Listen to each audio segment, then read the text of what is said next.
there's this thing called the overview effect, where people who are lucky enough to go, astronauts, really experience this kind of shift in mindset where they can see Earth and how small it is, how fragile and beautiful, and realize that at the end of the day, it's about everybody. And humanity should, on some level, pursue scientific goals and exploration and technological breakthroughs as one species.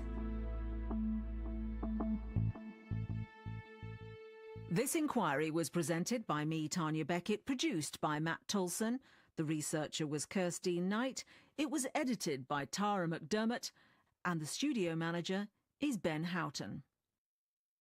That was The Inquiry from the BBC. I'm Saroja Coelho here on CBC Radio 1. Have a great day. Good morning, Manitoba, and hello, Winnipeg. I'm Marcy Marcusa with our team at Information Radio. We are live downtown from our studios here in the city, and thanks so much for being with us. You're on 89.3 FM, 990 AM on the app and on YouTube this morning, and we're on air till 8:37. Did I say that already? Could have. Thanks for joining us. Let's say good morning to the team. Corey Funk. Good morning. Corey is our studio director, show director, and also will cover the commute on air. Good morning to Abby Adeyemi, who's also here, our technical producer on the program. Abby also covers weather on the show. And good morning to Kevin Nipatebo, who is here as well, saying hello to you on our YouTube stream. Let's go to Heather Wells. She's here also. She's live in our news center, and she brings us our headlines this morning. Good morning. Well, Thompson's only vet clinic is closing at the end of December, and people in that northern city are scrambling to find a new veterinarian. The current veterinarian has more than 5,000 patients. So we'll hear about the struggles trying to get a new vet to Thompson. And it was the battle at Madison Square Garden last night. The Winnipeg Jets pulling off another win, make that 15 wins now on this season. We're going to hear from the Jets coach coming up in our next local news at 6:30. It's so good. Wow. You know, it was a tight game last night. I was a little worried there by the second period, but the Jets pulled it out 6-3. It's crazy. It's crazy. Yeah. How long can it go? I guess obviously that's one of the things we'll be exploring. Thank you, Heather. You're welcome. It's 6 degrees in Winnipeg, a high today of 8, so it's going to be quite warm. We do, though, have a 60% chance of morning showers, and you're already going to see that some of the streets are wet in the city already this morning. Well, on the program today, Taylor Swift's concerts. I heard they're a big deal. They're about to begin in Canada. So we're going to hear more a little bit about the economic force behind Taylor Swift arriving in Canada for her tour. In addition, on our medical column in the first hour of the show, walking pneumonia is a term heard more and more these days. The infection seems to be surging, especially among children when we look at the stats. And we're going to do that with Dr. Raj Bhardwaj in the first hour of the show, so stay tuned for that. And a little bit later, the Canadian Food Grains Bank once again made the list of Canada's top 10 charities. They've been recognized some 7 times. We'll talk to them about how they continue to make that list, but more importantly, of course, about the work that they do and what motivates them. So that's all still ahead. Right now, the World Report is coming up at 6 o'clock. Today on Q with Tom Power. The Irish actor Cillian Murphy came to fame in the show Peaky Blinders and won an Oscar for his role in Oppenheimer. Now he's using the opportunities that come with that to tell the story of his own country and one of Ireland's most shameful periods. You have to get on in this life. There are things you have to ignore. That's coming up on Q, followed by Commotion with Elamine Abdel Mahmoud on CBC Radio 1, the CBC Listen app, and everywhere you get your podcasts.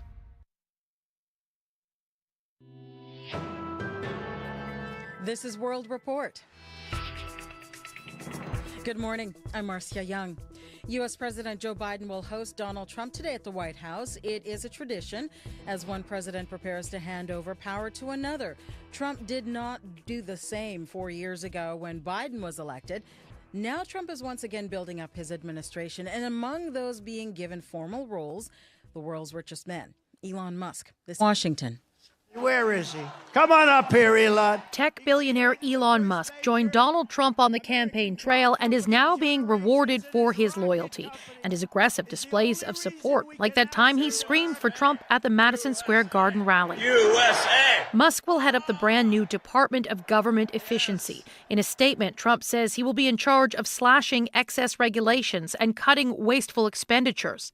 There's a blueprint for Musk making cuts. He gutted staffing levels at Twitter when he bought the social media site. He'll work with entrepreneur Vivek Ramaswamy, a Trump ally who also ran to be the Republican presidential nominee. He's already called for major cuts to aspects of the immigration system. When we have $34 trillion of national debt, government funds to subsidize this type of illegal migration, that's half the problem. Neither Musk nor Ramaswamy have formal government experience, and that is likely part of their outsider appeal. Trump also named Fox News weekend anchor and Army veteran Pete Hegseth as his Secretary of Defense. He, too, is new to a government leadership role, and given Canada's reliance on the U.S. for defense and security, it's a pick of importance in Ottawa. Katie Simpson, CBC News, Washington. Also today in Washington, a congressional committee will meet to discuss UFOs. The investigation began after whistleblowers claimed the Pentagon was running secret military programs. Avi Loeb is an astrophysicist who runs Harvard's Galileo project. He says it is critical scientists join the political debate. It's either of importance to national security and therefore should be discussed in closed forums, or it could be of great scientific significance. My recommendation is to engage also with scientists, not just politicians, because we will never get to the bottom of it if you just let it be a political matter. Congress is promising to pull back the curtain on any secret programs. Defense Department officials and NASA experts are on today's witness list. The United States says it will not limit the transfer of arms to Israel. Aid groups say Israel failed to meet its deadline to send more aid into Gaza. But the State Department says Israel has made some good progress and it is not in violation of U.S. law. The CBC's Sasha Petrusik has more from Jerusalem. Crowds gather and excitement grows as the plane from Jordan drops aid into Gaza. It's not enough, and neither are the few trucks allowed in by Israeli forces, say aid groups and UN agencies like its Food and Agricultural Organization. Emergency Director Reen Polson. Men, women, boys and girls are effectively starving as the conflict rages. Washington puts the minimum need in Gaza at 350 truckloads of food and medical supplies per day. Israel says the number getting in is 76. Last month, the U.S. warned Israel to increase deliveries or face a reduction in the weapons it supplies to Israel's war effort. But after the deadline passed late yesterday, no one is up here, certainly I'm not, saying that the situation in Gaza or the humanitarian circumstances are rosy. State Department spokesman Vedant Patel said Israel is trying, for instance, by announcing plans to open one more border crossing for trucks to enter. There will be no penalty for now. That news brings disappointment, but no surprise to a demolished and desperate Gaza, where people fight for every bag of flour that makes it in. A huge famine is happening here, and nobody cares about us, says Abdullah Maroof, empty-handed and hungry. Sasha Petrusik, CBC News, Jerusalem. U.S. Secretary of State Antony Blinken is in Europe to discuss the war in Ukraine. He's meeting with NATO Secretary General Mark Rutte in Brussels. Blinken is warning the deployment of North Korean troops alongside Russian forces demands a firm response. Rutte says it is not just North Korea being active in Russia's war. We know for some time that China, through sanction circumvention, through dual-use goods being delivered into Russia, is helping the war effort. And of course, Iran is doing this through drone technology and other deliveries into Russia. During his trip, Blinken has said the Biden administration will continue to bolster its military support for Ukraine. Health officials in BC are not optimistic they will find the source of Canada's first presumed case of avian flu. On Saturday, provincial officials announced a teenager was infected with a respiratory illness. That person remains in hospital in critical condition. So far, contact tracing has not revealed much. CBC health reporter Mike Crawley has more. Our first presumptive case of H5 avian influenza. BC's provincial health officer, Dr. Bonnie Henry, says some 36 people who were exposed to the teen have been tested for avian flu. At this point, have not identified anybody else that is sick with this virus. Officials are trying to trace how the teen contracted it. As you can imagine, this is painstaking and challenging work. But so far, they've come up empty. This person does not live on a farm, and there is no contact with any poultry farming, any other farming. We may not ever determine a source. Avian flu is rare in humans. Although poultry farms in Western Canada and the Western U.S. have been hit hard by the H5N1 virus this year, with millions of birds affected, this is the first human case in this country, with 46 reported in the U.S., none of them fatal. At this point, I would have absolutely no concern for anyone who is not in direct contact with infected animals. Dr. Brian Conway is medical director of the Vancouver Infectious Diseases Centre.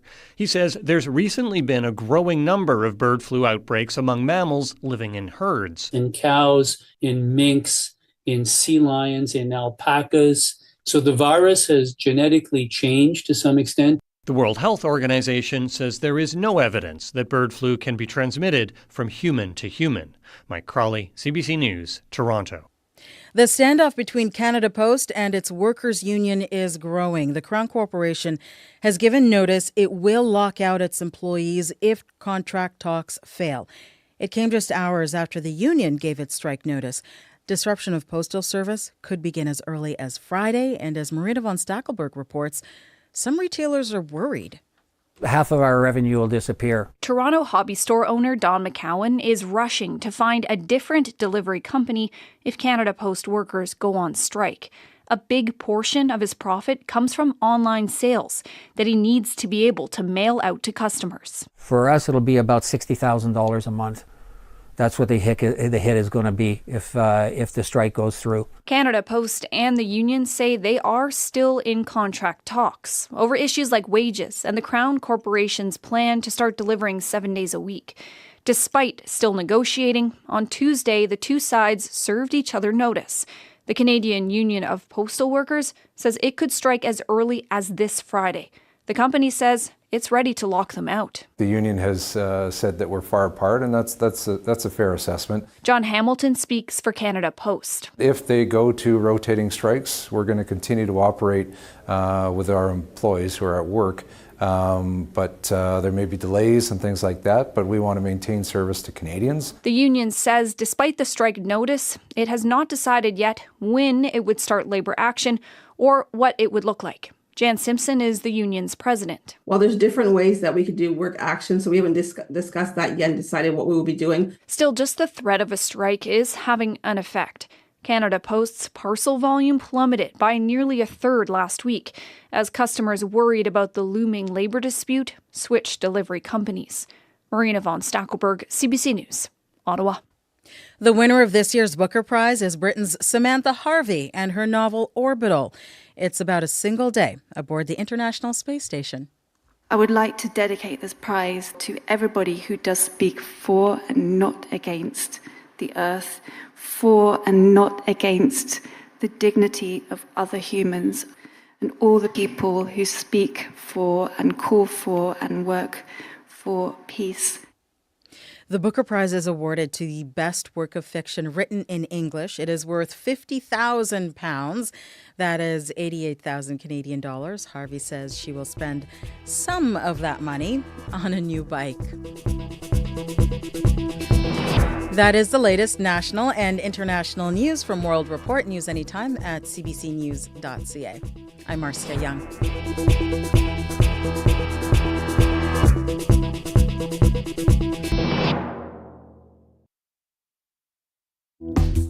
Warm and wet in Winnipeg this morning, everyone. Thanks for joining us. I'm Marcy Marcusa. We're live downtown in the city on 89.3 FM, 990 AM, on the app and on YouTube. Good morning. We're actually the warm spot right now in Manitoba. Abby's in a sec to talk all about that. Let's look at the show. So Dr. Raj Bhardwaj is on this hour. We're going to be talking about walking pneumonia. My mom used to talk about this constantly. She'd be like, be careful, you could have walking pneumonia. I hear you coughing, maybe it's walking pneumonia. But what actually is walking pneumonia? And why are we actually seeing an increase in it, especially among kids? So we're going to hear more about that this hour on our medical column. Also this hour on the program, Taylor Swift's concerts. You were just hearing on World Report about how much they can boost the economy. Well, her next stop is Toronto. Let's find out how much is going to be coming into Canada with Taylor Swift.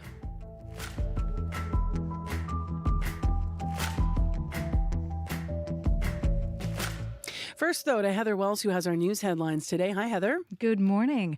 Well, the city of Thompson is scrambling, trying to find a new veterinarian. The only vet clinic in the northern city is closing at the end of December. The current vet, Carrie Hudson-Rakedahl, has more than 5,000 patients, but plans to move home to Ashern in the new year. And she is now working with Northern Pet Care to try to find a new vet for Thompson. So we'll hear about that story as well. What happened to Winnipeg? It's been more than 200 days since Winnipeg has seen snow. Environment Canada meteorologist Natalie Hazel says the city usually starts to get snow by the last week of October. So what's the story this year? We'll hear in our next local news coming up at 6:30. It's hard to know what tone to give that story. Right, because, I mean, lots of people are talking about how low the riverbanks are, Yes. how dry it is. When Corey and I drove back from the States, it was really hard not to notice how low everything was. And then, we're not supposed to cheer because it's not normal. So, Right. for us not to have this amount of snow. But on the other hand, it's been very pleasant to get out for walks and, just to be outside. As I mentioned, we're pretty warm this morning, even warm and a little wet. But yeah. Yeah, lots of people. You see motorcycles and bicycles everywhere. People outside, as you said, yeah. I guess the Santa Claus parade, though, on a Saturday is going to be one of those years where it's like not a lick of snow, unless it starts, when the parade happens. Because I think now Saturday it showers, so it could be wet. Yes, for because Santa. Saturday's high, they're saying, is going to be 6. So it's not going to be, maybe umbrellas for Santa. How unusual. How unusual. I'll have to get a lot of photos of that. It will not look like Winnipeg as we're used to it, right, for this parade.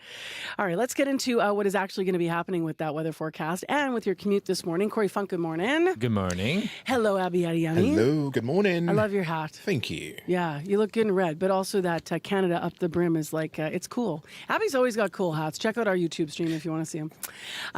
Warm. Yeah, it's warm, it's mild, it's beautiful to be outside. Cyclists will definitely be enjoying this day. If you're going to be riding to walk today, you will notice the difference, not like yesterday. Some showers were felt this morning. We will see breaks of sunny conditions in a lot of the areas today, and temperatures will be ranging from 6 to 9 degrees in the south with cooler temperatures in the north, though a breezy day in place for like Churchill and a mix of sun and clouds elsewhere. Right now, Winnipeg, we are warm at 7. Cloudy conditions we're seeing out there. Notice that light drizzle with wipers are going out there. Expect this overcast condition with a good chance of, morning showers still to come. And then a transition to a mix of sun and clouds by the afternoon period. For today, we get to a high of 8 degrees. And then tonight, you look out for partly cloudy conditions. Fog patches will roll in and then we drop down to around 0 tonight. In other regions, we're seeing -3 in Churchill and -3 in Thompson and 3 in Churchill. And for down south, temperatures are hovering between 6 and 7 degrees, except for Brandon and Dauphinstock at 2 degrees at this point. Mild weather, it's looking pretty out there. Just see that light drizzle and mist, and then a few chance of showers this morning. We aim for a high of, a high of 8 today. All right, thanks, Abby. Thank you. Okay, full disclosure, I am turning on and off the little air conditioner in here. Sorry about that pause. No worries. I may have worn a sweater that was too warm, given the fact that it's like 7 degrees or whatever it is. The shoulder seasons, eh? I know. Yeah, layers, I heard. That's Corey Funk. Corey, what's going on with the commute? Yeah, so far actually pretty quiet commute, but a reminder, if folks weren't listening yesterday, if you happen to be going through Portage in Maine, you'll notice Portage Avenue East, that runs from kind of the old Bank of Montreal building to the baseball park there. That is closed both ways for about 6 more days now. So heads up there. That is for construction, of course, as they get ready to take down those barriers at Portage in Maine. It will be open for the Santa Claus parade, though. If you see anything else, though, give me a call, 204-788-3093.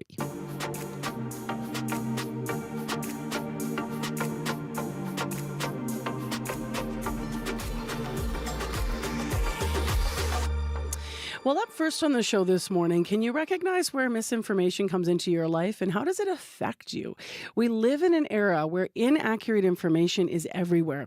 It doesn't matter if it's about the food we put in our bodies or if it's about vaccines. Fake news has the ability to go viral, and it does. It spreads quickly.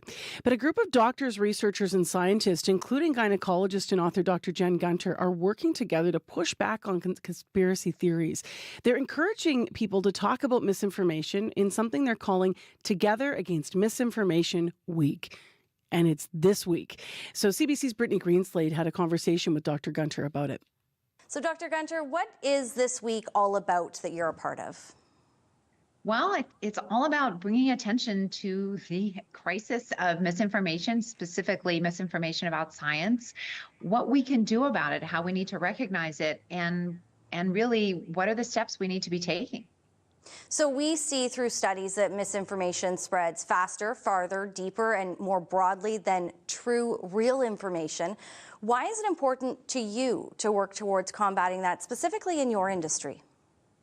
Yeah, well, misinformation affects all of us often in ways we don't even see. But for me as an OBGYN, I see patients affected by it on a regular basis. I see people who are afraid to get the HPV vaccine because they've believed that it's unsafe when that's not true. I see people who maybe live in other states from where I live and they're having difficulty accessing the full scope of reproductive health care. We are in the States are seeing women dying from being not able to access abortion services.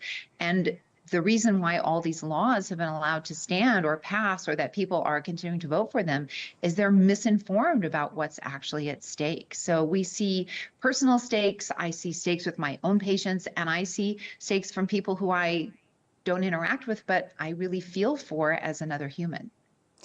Politics aside, how do you broach those subjects when your patients come in and are saying things to you or are hesitant about your care or the care that you are discussing with them because of misinformation that has been spread? How do you have that conversation? Yeah, so the kind of conversations you have one-on-one tend to be a little bit different than the conversations you might have online, or at a public event. So one-on-one, what I'm trying to do is get that person to gain trust. So hopefully they'll start to see me as somebody that they can trust for as a source of information, and they'll come back.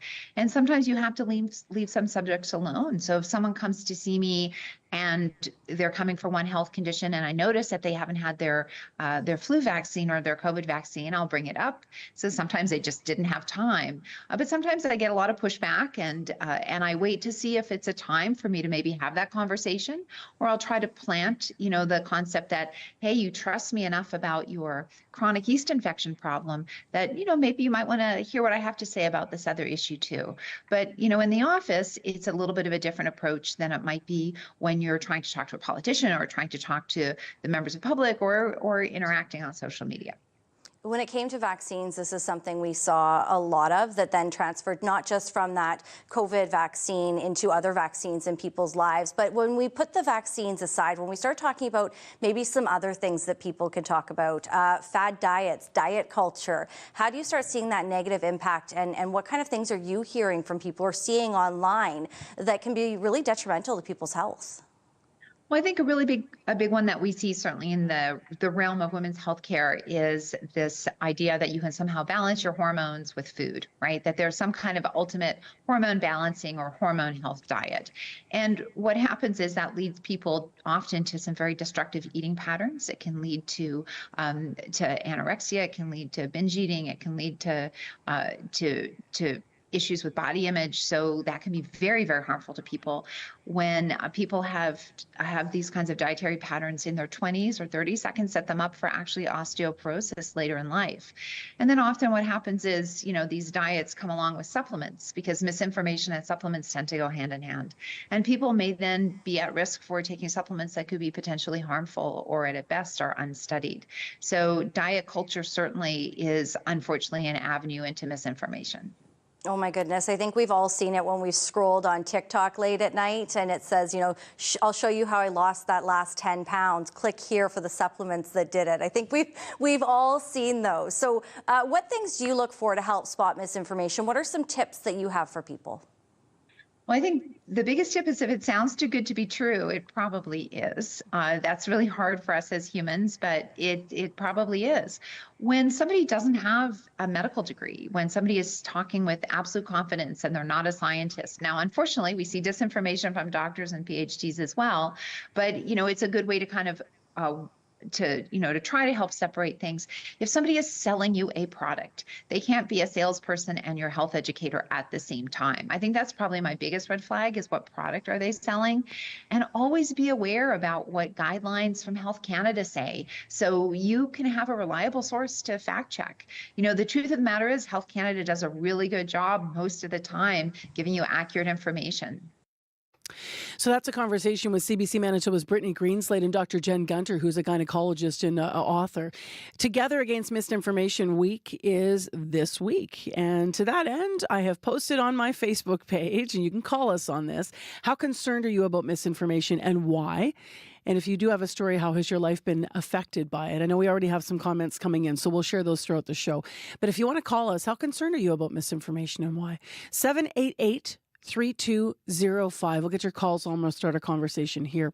It is 6:21 a.m. on 89.3 FM, 990 a.m. on the app and YouTube.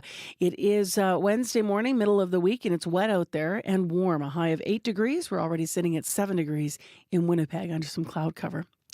Well, next on the show, U.S. President Joe Biden will host President-elect Donald Trump today at the White House.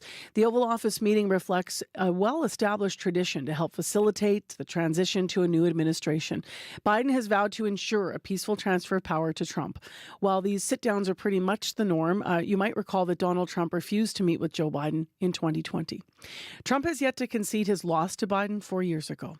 To talk all about this, Tom Schaller is with us, professor of political science at the University of Maryland. Good morning. Great to be back, Marcy.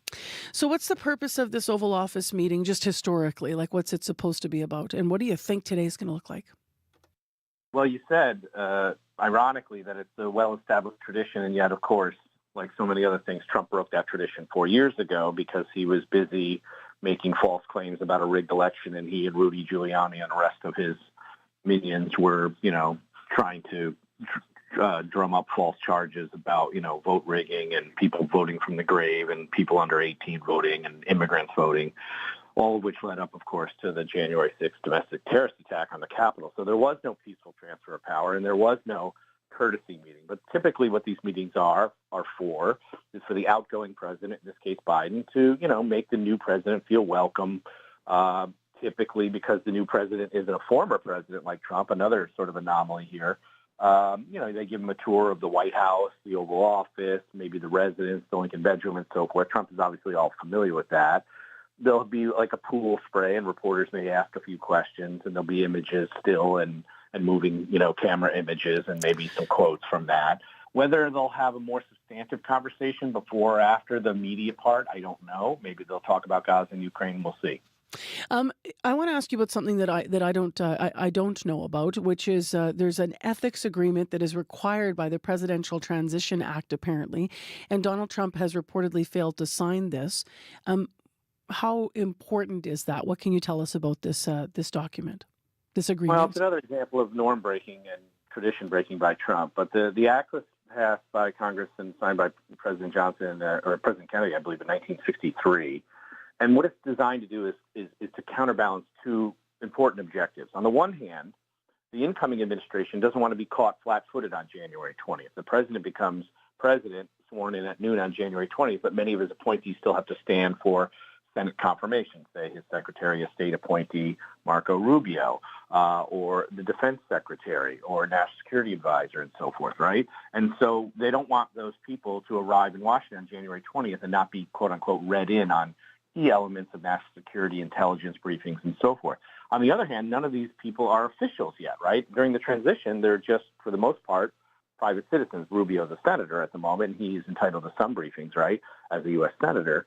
And so you have to counterbalance the need for the administration, the incoming administration, to hit the ground running, so to speak, not be caught flat-footed, but also not jeopardize state secrets during the transition to people who are not government officials and may not have had background checks. And so the ethics requirement is designed to counterbalance these two needs, to basically protect national security and the sanctity of the government for incoming people who aren't just yet part of that government. So we are watching something we've never watched before in the United States. Donald Trump, the president-elect, has said that he wants to dismantle the systems. He has never made any claim otherwise. He's been completely transparent about that. And now he's in a second term. And now we're seeing some of his appointments, as you mentioned, with some of those choices. So this will be very different. What are your thoughts on some of the appointments and how that might impact things as he somehow moves the states to a different type of government? Yeah, I think some of the appointments are kind of clown car style appointments. Like they created this completely out of thin air Department of Governmental Efficiency and put Elon Musk, who, came to the country as an illegal immigrant, by the way, the world's richest man, and spent all this money on Trump's campaign. And Vivek Ramaswamy, who's this kind of clown car candidate who ran in 2020. And that's mostly for show, and they'll find some, programs that liberals and Democrats like and strip them back and whatever to sort of, own the libs and, rile up their base.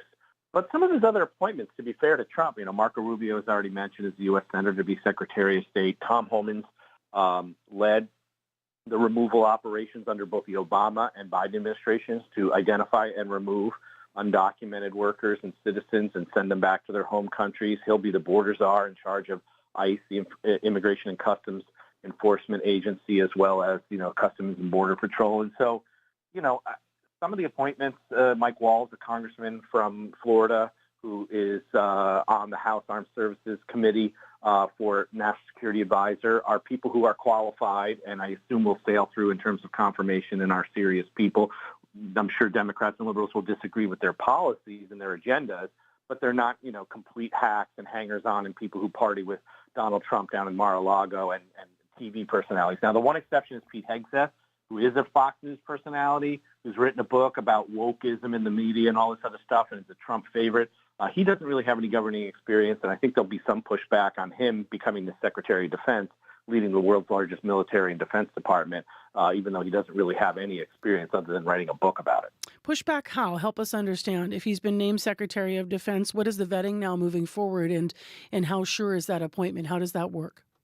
I don't know how sure it is. I mean, the Republicans have the votes. They'll have 53 senators at the start of the new Congress when Trump becomes president January 20th. So they can vote in anybody they want. They can vote in me as the Secretary of Defense if they really want to. But, I think given what we're seeing in terms of leaks from members of the Republican caucus through their staffers, that they're concerned about this appointment as being an unserious appointment, there could be some resistance there. And, there are moments when there's pushback. If you remember Michael Flynn, whose loyalty to the country was sort of under threat, under question, was Trump's initial appointment to be his first national security advisor, and it was Mike Pence, Trump's own vice president, who basically gutted the Flynn appointment. And so it's possible Trump will reverse himself. I don't think he will because he's stubborn and he doesn't like to admit mistakes and things like that. So we'll see. We'll see if the Republicans in the Senate, I'm sure the Democrats will vote against it uniformly. We'll see if the Hegseth appointment as Secretary of Defense goes through. I suspect we'll have quite a lot to talk about before that January date. Tom, thank you very much for being with us today. Happy to come back. Cheers. Tom Schaller with us this morning on CBC Live with some analysis of some of the appointments we're hearing now from the states. Tom Schaller is professor of political science at the University of Maryland, and he was reached this morning in Washington, D.C. That's where we reached him. It's coming up to news time here in Winnipeg. I just mentioned Portage Avenue East remains closed. That is east of Main Street both ways, and that will continue for some 6 more days as they work on construction. It will be open, though, for the Santa Parade this weekend. Cloudy right now and 7 in Winnipeg. We've had some light rain overnight. Still ahead, we have business news. Crystal Brown-McCann is back with us with the report this morning. There has been a big development in terms of the work stoppages at ports in Montreal and British Columbia. You may have been hearing this on the news, but we'll have more details coming up. In addition, Crystal today is talking about something coming up next. It's a story about how driving a vehicle is becoming increasingly expensive. So stay tuned. She is coming up right after your CBC Winnipeg News. This is CBC News. Good morning. I'm Heather Wells in Winnipeg. At 6:30, it's 7 degrees. We had a little bit of light rain earlier this morning. Still a chance of showers, then a mix of sun and clouds, and a high today of 8.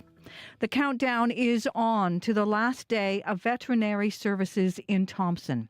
Local veterinarian Carrie Hudson-Rakedahl is closing the doors of North 55 Veterinary Services at the end of December. She's moving back to her home in the Interlake. Once she's gone, her more than 5,000 patients will be without a vet. Hudson-Rakedahl worries about people making the 8-hour drive to Winnipeg if there is an emergency. If we have 360 extra people on the roads, I mean, that increases risk a lot, especially in the wintertime when the roads are bad. So I think that's something people need to consider too, is the safety of all these people that are going to have to travel for care. Hudson-Rakedahl is working with a local nonprofit group, Northern Pet Care, to help recruit a new vet for Thompson. Mayor Colleen Smook says the city is asking for help recruiting veterinarians from all levels of government. The Southern Chiefs Organization is calling for a full inquiry into what it says was a mistaken amputation. We first reported the story yesterday. A 48-year-old man, originally from Bloodvein First Nation, says he thought it was a bad dream. Jason Kennedy says when he woke up after amputation surgery at Grace Hospital last month, his wrong leg was gone. The Winnipeg Regional Health Authority says it is investigating. SCO Grand Chief Jerry Daniels says he wants the WRHA and the province to conduct a thorough investigation into what he says was a disturbing and nightmarish mistake. Winnipeg is known as a cold winter city, but here we are in mid-November and there is no sign of snow. In fact, the last time snowfall was recorded at Winnipeg's airport was April 19th, more than 200 days ago. Natalie Hazel at Environment Canada says the city usually starts to get snow by the last week of October. It's not just the lack of snow. Looking at the data in terms of the temperature trends, we've seen repeatedly that temperatures have been either near normal, above normal, or well above normal for the last several months. Hazel says right now the forecast points to a return to those normal conditions, maybe even snow near the end of November. The normal high this time of year is -1. UN officials say there is a strong likelihood famine is occurring or imminent in the northern Gaza Strip. Riyad Mansour is the Palestinian ambassador to the UN. Israel tells us trucks are entering and crossings are open and markets are flourishing, while the UN, humanitarian NGOs, and all states around the world are saying the opposite, that aid is not allowed in, and when allowed in, is prevented from reaching the people that need it. Danny Danon, Israeli ambassador to the UN, disputes the comments. It is an exercise in slander, disguised as humanitarian concern. The IPC's latest report echoes one of the most unfounded, slanderous accusations against the state of Israel throughout this conflict. The IPC's own figures show that the situation in Gaza, including in the north, is more stable now than it was before October. The U.S. State Department yesterday says Israel is not blocking aid into Gaza. For the first time in months, Russia has fired missiles at Kyiv. People ran for shelter in the Ukrainian capital overnight, some taking cover in an underground metro station. You can hear the latest on that story as well as other national and international news coming up on World Report at 7. The Winnipeg Blue Bombers may have started the season struggling, but a big turnaround has the team heading to the championship this weekend. Head coach Mike O'Shea says while starting quarterback Zach Collaros faltered at the beginning, he never would have benched him. I don't know that there'd be any coach in our league that would have switched Zach out. He's just too good. He's too much of a competitor. His leadership skills, the guys follow him. Collaros has guided the Bombers to 10 wins in their last 11 games. The Bombers square off against the Toronto Argonauts in Sunday's Grey Cup. Well, the battle at Madison Square Garden. Look at Velarde, what hands, Velarde scores! Gabriel Velarde in the second period on TSN as the Jets doubled the New York Rangers 6-3. It was a tight match between the two clubs, but 2 goals each from Mark Scheifele and Kyle Connor gave the Jets the edge, along with goalie Connor Hellebuck with 33 saves. Coach Scott Arniel was asked about the Jets' NHL record of 15 wins this early start of the season. We would never have drawn it up this way. We had talked about at the start of the year of banking points. We've got a very tough division. We got a tough Western Conference. We got to eliminate 8 8 teams to get into the big dance. I don't think I quite drew it up this way, but certainly will. The guys have earned every inch of it. For now, Arniel says his team takes last night's win, pushes reset, and gets ready for Tampa Bay tomorrow. You can find more news updated throughout the day at cbc.ca/Manitoba. All right. Thanks, Heather Wells. You're welcome. Yeah, lots of Jets fans in good moods walking around town. You know who else is in a good mood, Abby? Tell me. People who love Bruce Springsteen. Yeah, definitely. It's finally here, folks. Did you wake up putting on your jean jacket and maybe a red bandana, channeling your inner boss, getting ready for the big show tonight? A lot of people have been, I shouldn't say a lot, there's a handful of fans that have been camping out waiting for this. And exciting. Definitely for tonight, if you're attending that concert, it's going to be more like a cloudy condition. So you will really have a good time, going to the venue. It's cloudy outside. Some morning showers will be felt in most places and also flurries in the forecast. That will be clearing up as we get into the day. Winnipeg at 7 at this point. Light drizzle still being felt outside. We started the day with cloudy conditions. We're expecting some morning showers. Then we'll see a transition to a mix of sun and clouds, and we warm up to a high of 8 today. Tonight, that partly cloudy conditions will return with some fog patches, and then we drop down to 0 as we cross over into the overnight. Brandon is at 2 degrees right now, also seeing cloudy conditions. There's a chance of rain and flurries this morning in the forecast, but things will clear up as you get into the afternoon, and also similar to Winnipeg, Brandon will get to a high of 8. Thompson is sitting at -3 at this time. It is cloudy there, though that will be clearing as you get into the day, and the high would only touch 1, though it feels like -6 this morning as you start your day. Further north in Churchill, 3 and cloudy day. Then we see a transition to a mix of sun and clouds as you get close to your lunch break, with a breezy southwest condition will come your way. Expect temperatures to drop to -6 for folks in Churchill today. Down in Dauphin, 2 degrees and also cloudy. This cloudy day would come with a chance of rain showers in the forecast. That will clear as you get into the day, also high of 8 degrees. Gimli, 5 and cloudy. The Interlake region will see cloudy conditions today. There's a chance of showers in the forecast, then clearing as you get into the afternoon. We'll get to a high of 8 degrees also. Similar condition in Steinbach, 7 and cloudy. There's a good chance of showers for folks in Steinbach today. Your highs would get to 9. And then for Morris, we're looking at the cloudy conditions at this time at 6 degrees. The Pembina Valley region will see this cloudy condition bring some showers that will clear as you get into the afternoon, and the high would get to 9 degrees. So it's like a cloudy day, a bit of mist out there, light drizzle also spotted here and there, and then we see a mix of sun and clouds later. And Winnipeg, we only going to get to a high of 8. Right now we are at 7, though it's a warm one. Yeah, right. It's starting really warm. All right, thank you. Thank you. Corey, hi. Hi. How you doing? Good. Doing all right. Yeah, really quiet commute overall. Haven't heard of any major issues this morning so far. But if you're walking, you're biking, driving, give me a call. Let me know what you're seeing out there. That number, 204-788-3093. All right. You're listening to CBC 89.3 FM. It's time for business news. Chris Lee Ramlican. Woo! That's my welcome back to you. How are you doing? I'm good. Thanks so much, Marcy. That's very nice. Let's talk about the ports, shall we? So there's been a big development in terms of work stoppages at actually ports in both Montreal and BC. So what's the latest this morning? Yeah, that's right. So the federal government has ordered binding arbitration, and the Labour Minister, Stephen McKinnon, is directing the Canada Industrial Relations Board to order all operations to start up again. So the Labour Minister says that work stoppages are impacting supply chains, thousands of jobs, and Canada's reputation as a reliable trading partner. But Labour experts and other groups say that intervention could set a dangerous precedent that undermines workers' rights. They say it erodes employers' incentives to reach agreements at the bargaining table because they can just drag things out and then wait for the government to step in.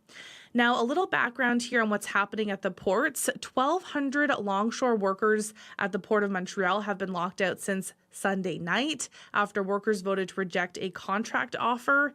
And workers in BC were locked out last week. And their container cargo traffic has pretty much been frozen. And so, a lot of money moves through these ports. BC ports handle $800 million worth of goods a day, while the Port of Montreal handles about $400 million. But, the Canadian Federation of Independent Business, though, is applauding the government's intervention. Jasmine Gannett is with the CFIB.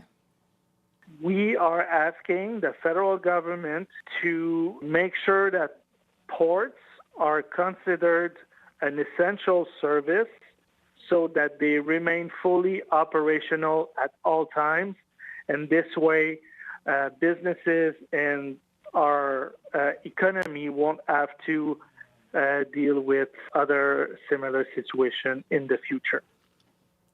And the Labour Minister hopes operations at the ports can be restored in a matter of days.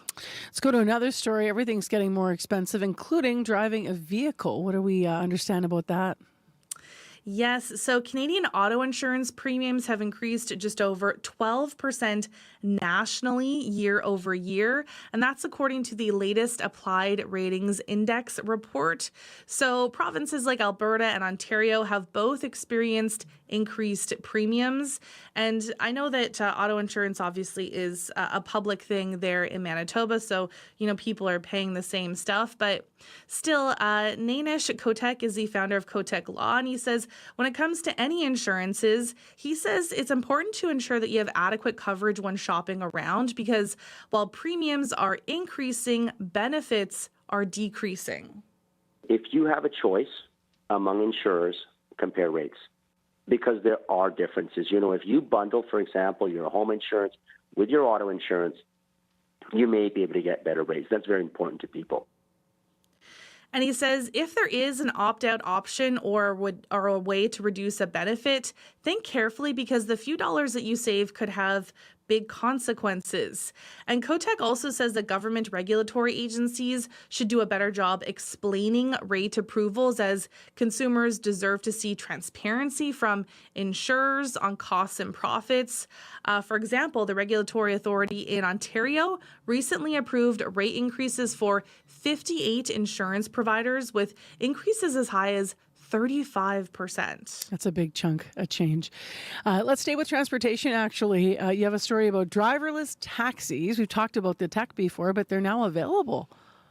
Yeah, that's right. So Waymo has opened its robotaxi service to anyone who wants a ride around Los Angeles, which really marks another milestone in the evolution of self-driving car technology, since the company began as a secret project at Google 15 years ago. So the expansion comes 8 months after Waymo began offering rides in LA to a limited group of passengers chosen from a waiting list that had ballooned to more than 300,000 people. Now, anyone with the Waymo One smartphone app will be able to request a ride around a 129 square kilometer territory that spans the second largest city there in the U.S. Now, Waymo received approval from California regulators to charge for rides about 15 months ago.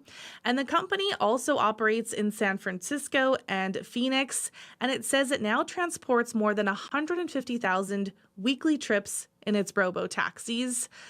Despite its inroads, though, Waymo is still believed to be losing money. The robo-taxi is a major part of a division at Alphabet, which is the parent company, that has suffered an operating loss of $3.3 billion in just the first 9 months of this year.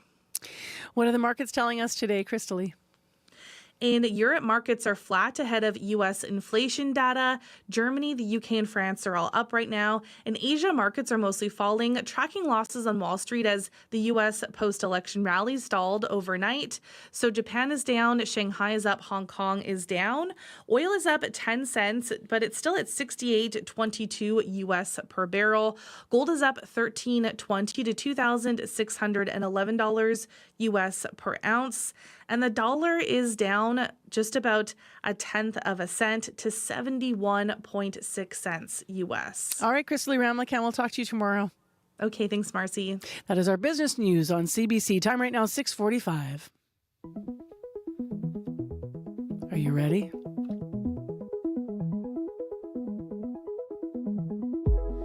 Once upon a time, the planets and the fates and all the stars aligned. You and I ended up in the same room at the same time. And the touch of a hand lit the fuse of a chain reaction of counter moves to assess the equation of you. Checkmate, I couldn't lose. What if I told you none of it was accidental, and the first night that you saw me nothing was gonna stop me? I laid the groundwork, and then just like clockwork the dominoes cascaded in a line. What if I told you I'm a mastermind? I wonder who this is. Taylor Swift and Mastermind. Taylor Swift's Toronto takeover is more than just music. She has been dubbed an economic mastermind. Her 6-show run starts tomorrow. It's expected to pump millions into the city's economy as fans flock from across Canada and beyond to Toronto. And you might know some Swifties from Manitoba who are making the trip. They've picked out their outfits, and lots of people going in groups. So what are the real impact of Swiftonomics? To talk about it, our business columnist Rabina Ahmed Haq is with us, and she joins us via Zoom. Hi there. Hi. So are you a Swiftie? Let's just get this out of the way. I'm not. I'm one of those strange people that I've never really been a huge diehard fan of any artist, and I think that this is also true. But I appreciate her, and I think that her music is amazing. But I'm not spending tens of thousands of dollars to go see her. I am completely in your camp as well for all of those things. Completely appreciate her talent. Wouldn't call myself a Swiftie, but man, people are spending huge money to go and see the show, but also to spend in Toronto. So if you had to put a dollar figure on it, how big is this economic impact that Taylor Swift can have on cities? So economists are saying that in the United States, that the economic impact has been $5 billion. And to put that into perspective, that is the GDP of 50 nations. And that is the combined GDP of the 30 poorest nations in the world. So her economic impact is huge. Destination Toronto this week came out with some numbers of what they expect the economic activity is going to be. And they're saying it's going to be $282 million. And so it could surpass that. And that's in direct spending, spending that people are going to do on hotels and restaurants and other things. It's not including the ticket sales or the merchandise sales, because that does not go back into the local economy. Why aren't more cities bringing artists like her in then? What's the cost of actually doing this up front for a city, I guess? I believe most cities would love to have Taylor Swift come visit, even if it was in a small way. Even one small mall visit would create so much economic activity. But, you have to have the venue to put on a concert like this. There was a time, remember, when she didn't have one Canadian concert tour date, and then there was this huge push, and now she's got almost 10 dates in the country, in Toronto and Vancouver. And so definitely cities, especially bigger cities like Montreal and Ottawa, Saskatoon, if you have the venue to put it on, I believe that the municipality would love for her to come. But she is, in the end, just one person, and she's been touring now, it feels like, for years. And it's about really making yourself attractive and making sure that that's somewhere where she feels that she can do several concerts. Just to revisit some of the numbers, how much are concert goers expected to spend on average? So the average spend is expected to be around $1,700, and that's outside of ticket sales and merchandise sales. So this is on things like restaurants and hotels. Maybe if you're in the city of Toronto, you may go visit the CN Tower or go see a show, especially if you're coming all the way from Manitoba.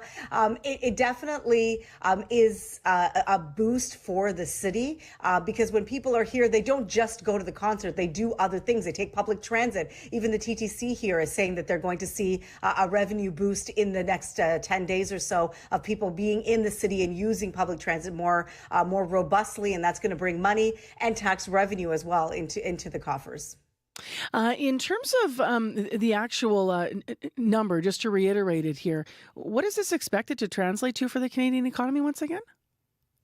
So for the city of Toronto, it's expected to be $280 million. And so you can expect a similar kind of number in Vancouver. So you're looking at $500 million economic impact of artists coming into the country and putting on these concerts. And that is not just in the cities. It's the surrounding areas as well. They've been putting on events for the last several months. I know in my own town, there's been several Taylor Swift themed events going on that people have been attending. So it's not just these few days, it's all the days running up to it as well where people have been spending money. Well, I'll have to leave it there, Robina. Thank you very much. And we'll see. Thanks for having me. Yeah, thanks for being here. So it's a big day, Swifties. You ready to roll? If you're going to the concert, you know someone who's going. We'd love to hear your Manitoba perspective on this. 788-3205. We've been talking this morning about the bottom line, the money that's going to be made. CBC business columnist Rubina Ahmed Haq. Right now it is 9 minutes to 8 o'clock on CBC. It's time for our medical column, and we're going to talk about rising rates of walking pneumonia with Dr. Raj Bhardwaj. Good morning, Marcy. What actually is walking pneumonia? So pneumonia is an infection of the lungs, so specifically the lower parts of your lungs. If you think of your lungs kind of like an upside down tree, so you have a main trunk, it breaks into two big branches and then smaller and smaller branches all the way to the leaves. There are different terms for when different parts of that tree structure of your airways gets infected. So if it's the main windpipe, like the main trunk of the tree, and the bigger branches off the main trunk, if they get infected, we call that bronchitis. If it's the smaller branches near the leaves, we call that bronchiolitis, which is what we often see in young kids with RSV. And if the infection mostly hits the leaves, which would be like the little air sacs in your lung, then that's basically pneumonia. So walking pneumonia, it's not a medical term. It was a term that was coined about 100 years ago. And it was coined because people with this kind of pneumonia, they just didn't seem as sick as they sort of ought to have been with pneumonia. So people often feel well enough to go about their daily activities or walk around, which is why the term was coined. And it's kind of interesting. It's sort of a good thing, bad thing. On the one hand, it's good. You're not that sick. You can go about your daily activities. On the other hand, you're contagious and you're coughing. And so you're actually spreading it around a lot more than if you had just gone and laid in your basement and watched Netflix or something like that. The other thing about walking pneumonia is that it's often caused by different germs than regular pneumonia. So the most common one is a bacteria called Mycoplasma pneumoniae. And most of the time, most people, even kids, will get better without needing antibiotics for this infection. Is it unusual to see an increase in the number of infections? Yeah, I mean, historically, we do see a pattern of more cases of mycoplasma infections, and it's a cycle that goes about every 3 to 7 years. So it's not too surprising. Parts of Europe, like you mentioned, had an increase in mycoplasma cases last year, again, mostly in kids, but also in adults. A couple of things that are different this time is that we're seeing more cases in preschool-aged kids, like under 5, whereas usually we see more cases in school-aged kids and teenagers. In the States, the Centers for Disease Control, they've been tracking ER visits in kids for pneumonia. And they found from March to October for those, under 5s, there was an increase from 1% of ER visits being related to pneumonia to 7.2% of visits. So that's a big jump. For the 5 to 17-year-olds, it also increased. It doubled from 3.6 to 7.4% of ER visits. And what do we already know about what explains the rise in those cases lately? Yeah, well, we know that there's probably a bunch of factors. So sometimes, we worry that it's kind of like COVID, where the germ changes and that's what causes the increase in cases. But that's not what's happening with mycoplasma. The researchers are pretty sure that, the germ is not evolving to become more contagious or cause worse infections or anything like that. However, we know that there's this pattern of, it just cycles up and down and it peaks about every 3 to 7 years. And that seems to be partly because, as people aren't exposed to, specific germs, their body kind of becomes a little bit more sensitive or susceptible to them. And then more people get sick, and then, more people have, immunity. And so fewer people get sick. So it just cycles like that. So it could be that. That doesn't explain everything. especially with the rise in younger kids and adults this time. There's also speculation that your immune system problems that are caused by COVID infection might be playing a role. How do doctors diagnose this? All we need is an accurate story of what's going around and is sort of what the person has been feeling, so the typical story of, sort of a lingering bad cold, mostly dry cough with, occasional phlegm that you're bringing up, headaches, tiredness, sometimes even some chest pain from coughing. The problem is that overlaps with bronchitis and overlaps with a bunch of other sort of, lung infection type things. So a really good exam is helpful because depending on what part of that tree structure of your lungs is infected, it actually sounds different when we listen to it with a stethoscope. Sometimes we'll do a chest x-ray, but often a chest x-ray isn't going to change what we do, especially because most people will get better without antibiotics or anything. And especially in kids, we don't like to irradiate them if it's not going to change what we do. Right? So sometimes a chest x-ray is not warranted. And then sometimes we can do a little swab, kind of like the COVID swabs that we were doing, all the time. We could do something like that to see if it's another viral infection like RSV or if it's COVID or if it's something else.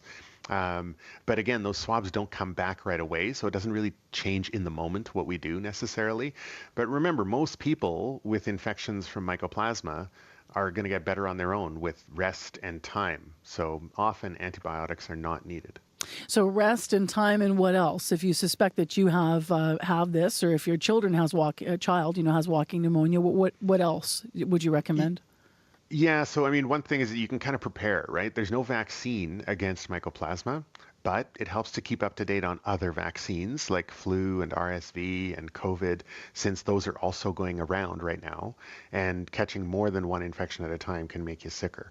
And then the other thing is, it's walking pneumonia because people are walking around, but try not to walk around with it. So if you can keep the kids home for at least the first few days, or if you can stay home if you're the one who's sick and hacking, then that will help to prevent the spread.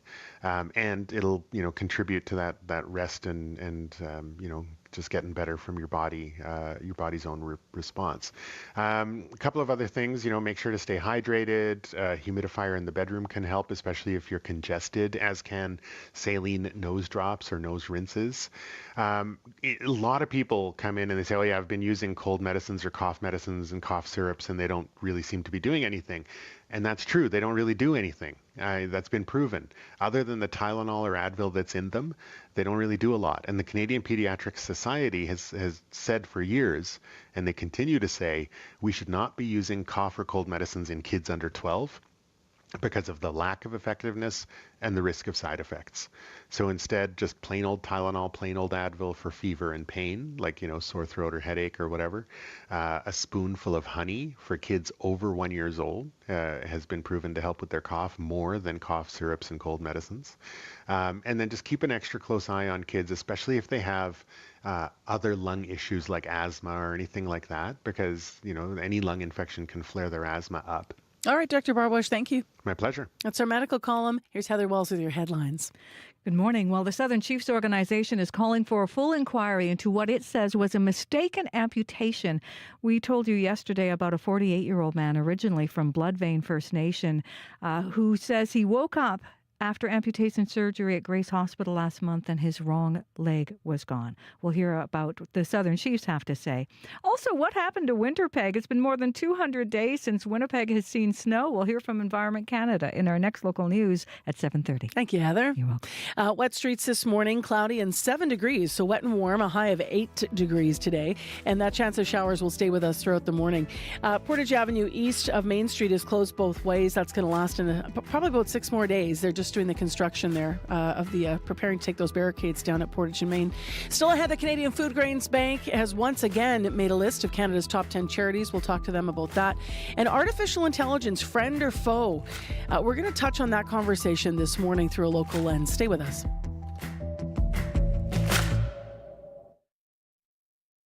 Today on The Current. Oh, it's about to be a party in here. All the sports betting in one place.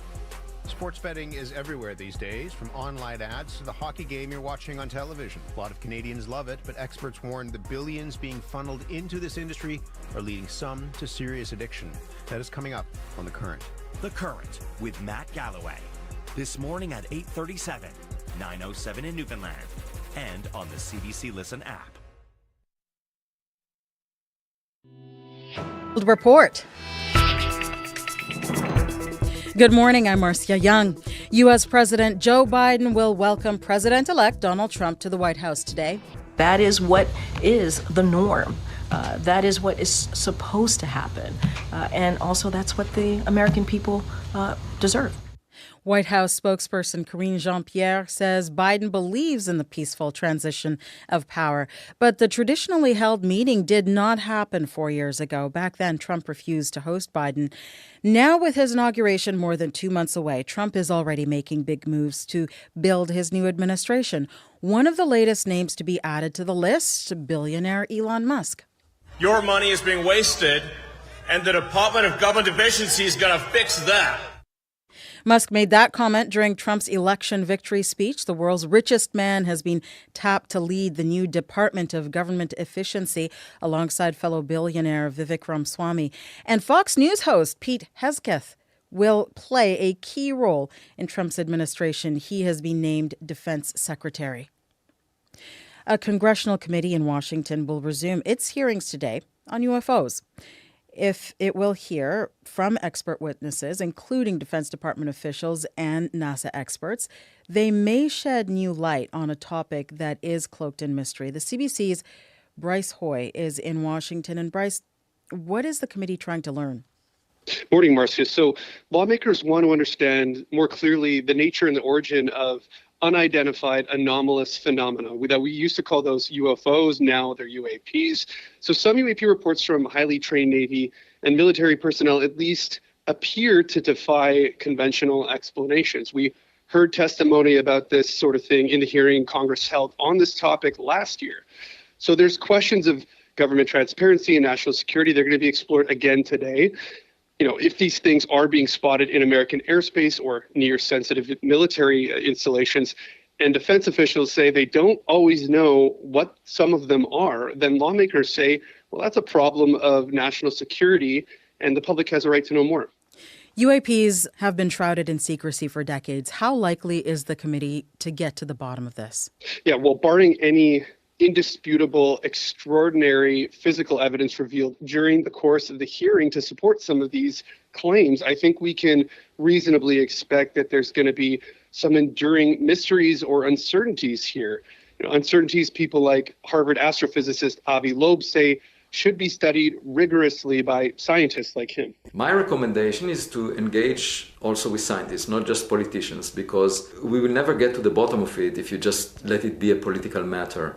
Now, UAPs may become less shrouded in mystery if the incoming administration releases classified documents. Now, that's something Donald Trump himself has said he's willing to do. Thanks, Bryce. Thank you. The CBC's Bryce Hoy in Washington. The U.S. civil aviation regulator is grounding all flights to Haiti for 1 month, and the FBI is now investigating 3 separate incidents involving planes being struck by bullets while flying over Port-au-Prince. Steve Futterman has more. One day after bullets struck a Spirit Airlines flight attempting to land in Haiti, the U.S. took action. White House Press Secretary Karine Jean-Pierre. We're certainly concerned about the increase of violence in Haiti. The American Federal Aviation Administration is banning all U.S. flights from flying in Haitian airspace below 3,000 meters for the next 30 days. The ban essentially prevents U.S. planes from arriving in or leaving Haiti. This man was on the Spirit Airlines flight that was hit by bullets. Sounded like somebody dropped a steel bowl of nails on the floor of the plane. The plane was immediately diverted to the Dominican Republic. It was normal until there was a loud bang, and then the plane, which was cruising into a regular landing, hit the gas and took altitude and got the heck out of the Port-au-Prince area. No one was seriously injured on the Spirit Airlines flight. Individual airlines are also taking action suspending flights. Those airlines include Spirit, JetBlue, American, and Air Transit. The airport in the Haitian capital is right now closed following the incident. Officials in Haiti hope to reopen it next week. Steve Futterman for CBC News, Los Angeles. Thousands of people in southern Spain are being evacuated from their homes. The move comes as forecasters issued a red alert about potential torrential rain and flooding. About 3,000 people have been relocated. Late last month, more than 200 people were killed in a flash flood in Valencia and other regions. The government has faced fierce criticism for its delaying the warning. Some alerts were first issued hours after flooding began. For the first time in months, Russia has fired missiles at Kyiv. People ran for shelter in the Ukrainian capital overnight. Some had to take cover in an underground metro station. This morning, the head of NATO and the U.S. Secretary of State are pledging to do more to keep Ukraine in the fight. The CBC's Crystal Gomansing has the latest. The haunting and all too familiar warning sirens, followed by gunfire ringing out. An attempt by Ukrainian air defense units to shoot down the threats above Kyiv. The Air Force claims it shot down 37 of 90 drones Russia sent overnight, along with 4 of 6 missiles. We have to do more to make sure that Ukraine can stay in the fight. Mark Rutte, NATO Secretary General, speaking from Brussels alongside U.S. Secretary of State Antony Blinken. Ukraine's ability to fight greatly depends on American support. Support that will soon be in the hands of a new and maybe not so friendly administration. President Biden fully intends to drive through the tape and use every day to continue to do what we've done over these last 4 years, which is strengthen this alliance. NATO leaders are starting to highlight the connection between the war in Ukraine and Russian support to dictatorships. Antony Blinken saying the injection of North Korean forces into combat for Russia demands a firm response. Iran is also a player, given Russia uses its drones. The Euro-Atlantic theater, the Indo-Pacific theater, the Middle East. It's critical that we find ways to work ever more closely together. A call for cooperation as Ukrainians spent their morning sheltering. Crystal Gomansing, CBC News, London. In British Columbia, health officials are doing contact tracing for Canada's first presumptive human case of bird flu. So far, they have not identified any sick close contacts connected to the teen. The teen is in hospital experiencing acute respiratory distress. Dr. Brian Conway is medical director of the Vancouver Infectious Diseases Centre. At this point, I would have absolutely no concern for anyone who is not in direct contact with infected animals. The World Health Organization says there is no evidence that bird flu can be transmitted from human to human. Nova Scotians will cast their votes in a provincial election in just under 2 weeks, but an event at a Tim Hortons is brewing up trouble for one of the parties. The CBC's Brett Ruskin is in Lunenburg with the details. It all happened here outside this Tim Hortons this past Saturday morning. Progressive Conservative candidate Susan Corkum-Greek had an event here. And according to an official complaint filed by the Nova Scotia Liberal Party, her campaign staffers were handing out Tim Hortons gift cards to people lined up to get their coffee. Corkum-Greek was at the end of the drive-thru waving and thanking people for their support.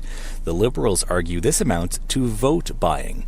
In the Nova Scotia Elections Act, any kind of bribery trying to influence people to vote for a specific candidate can carry some stiff penalties, up to $10,000 in fines and up to a year in jail. It's not likely to come to that, but this coffee card controversy has already had an impact. The campaign manager for this area has resigned, saying it was the campaign's idea to buy the cards, not the candidates. And in all, $50 was spent on 25 $2 gift cards. Elections Nova Scotia says it has received the complaint and is investigating. Brett Ruskin, CBC News, Lunenburg, Nova Scotia. And finally, burden from need. Do and then don't, and without would have swallowed the river. I survived and feel survival in my arms. What's brought over water and then hung overhead. That is Chimamwe Andi reading from her book of poetry, Scientific Marvel, on CBC Radio's Ideas. The Winnipeg poet has just been named one of this year's winners of the Governor-General's Literary Awards. The awards celebrate remarkable works published in Canada. There are 7 different categories. Each one has a French language winner and an English language winner.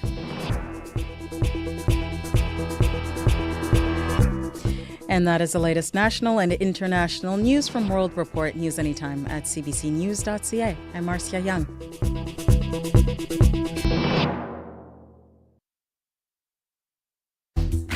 That is such exciting news. As that was actually being heard, I said on Talkback to our director, that sounds like Chim in Winnipeg, and so it is. Congratulations. We'll see if we can get her on the air here locally and talk more about what it means to her. This hour on CBC's Information Radio, we are going to be also talking about a Manitoba-based charity that's made the list for the top 10 charities in this country. This is their 7th year in a row being recognized, so we're going to talk to them. That's the Canadian Food Grains Bank. Also, if you're one of the many artists concerned about AI taking away your job, you might want to take part in an upcoming workshop. We're going to hear more about what that's all about. And look outside. You might notice there's something missing. Snow. What is going on? We're going to have a bit of a weather interview for you. I'm Marcy Marcusa. This is CBC's Information Radio, 89.3 FM, 990 AM on the app and on YouTube. Stay with us.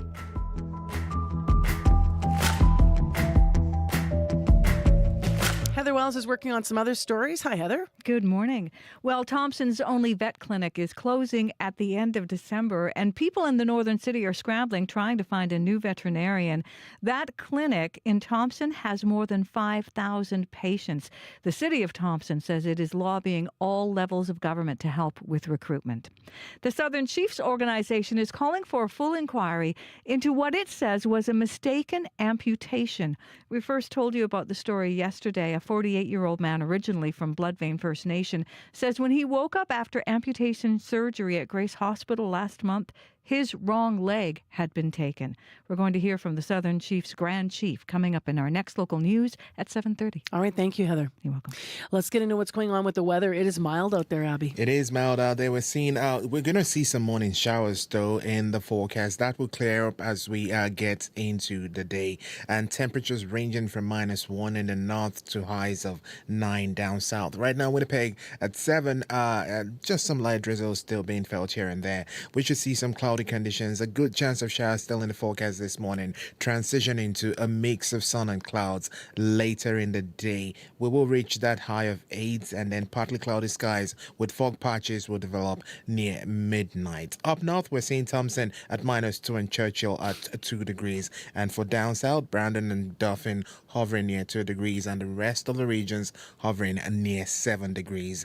Looking like a beautiful day, mild one. Still a chance of showers in the forecast for most of the regions. Yeah, wet's okay. We got a lot of warmth. Corey Funk.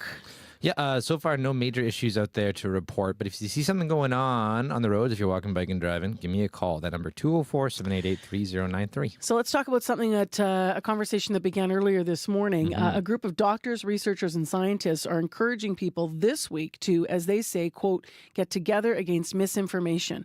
And so they're hoping people will think about how it impacts their lives and your life. And so we asked you today on Facebook, and you can call on this, how concerned are you about misinformation and why?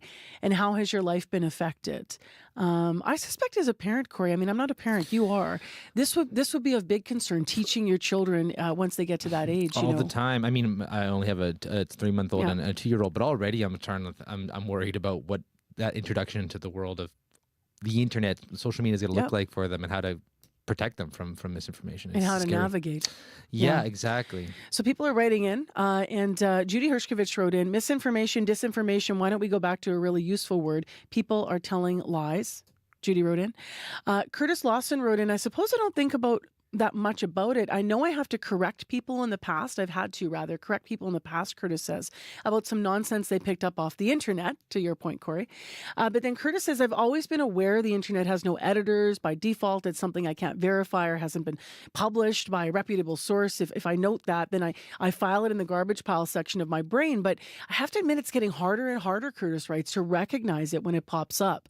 The folks that want bad information out there are really good at making things appear real. And that is very well stated, I thought. Yeah, no, Yeah. it's true. And really, the only barrier we can really do is critical thinking, right? It's getting harder and harder to teach too. So how worried are you about it, and how's your life been affected if you have run into something? 788-3205. We'd love to hear your voices on this. So call the listener line, 788-3205.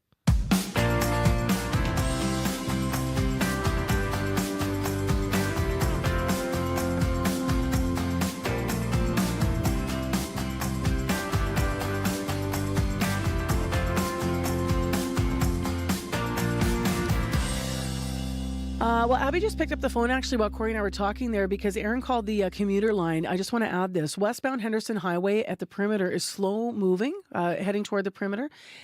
So that is slow moving. And apparently there's some police on scene. We're not quite clear about what is exactly transpired there, but thank you for the call, Aaron. Note that if it's part of your commute. And 788-3093 is the commuter line if you have an update from the roadways.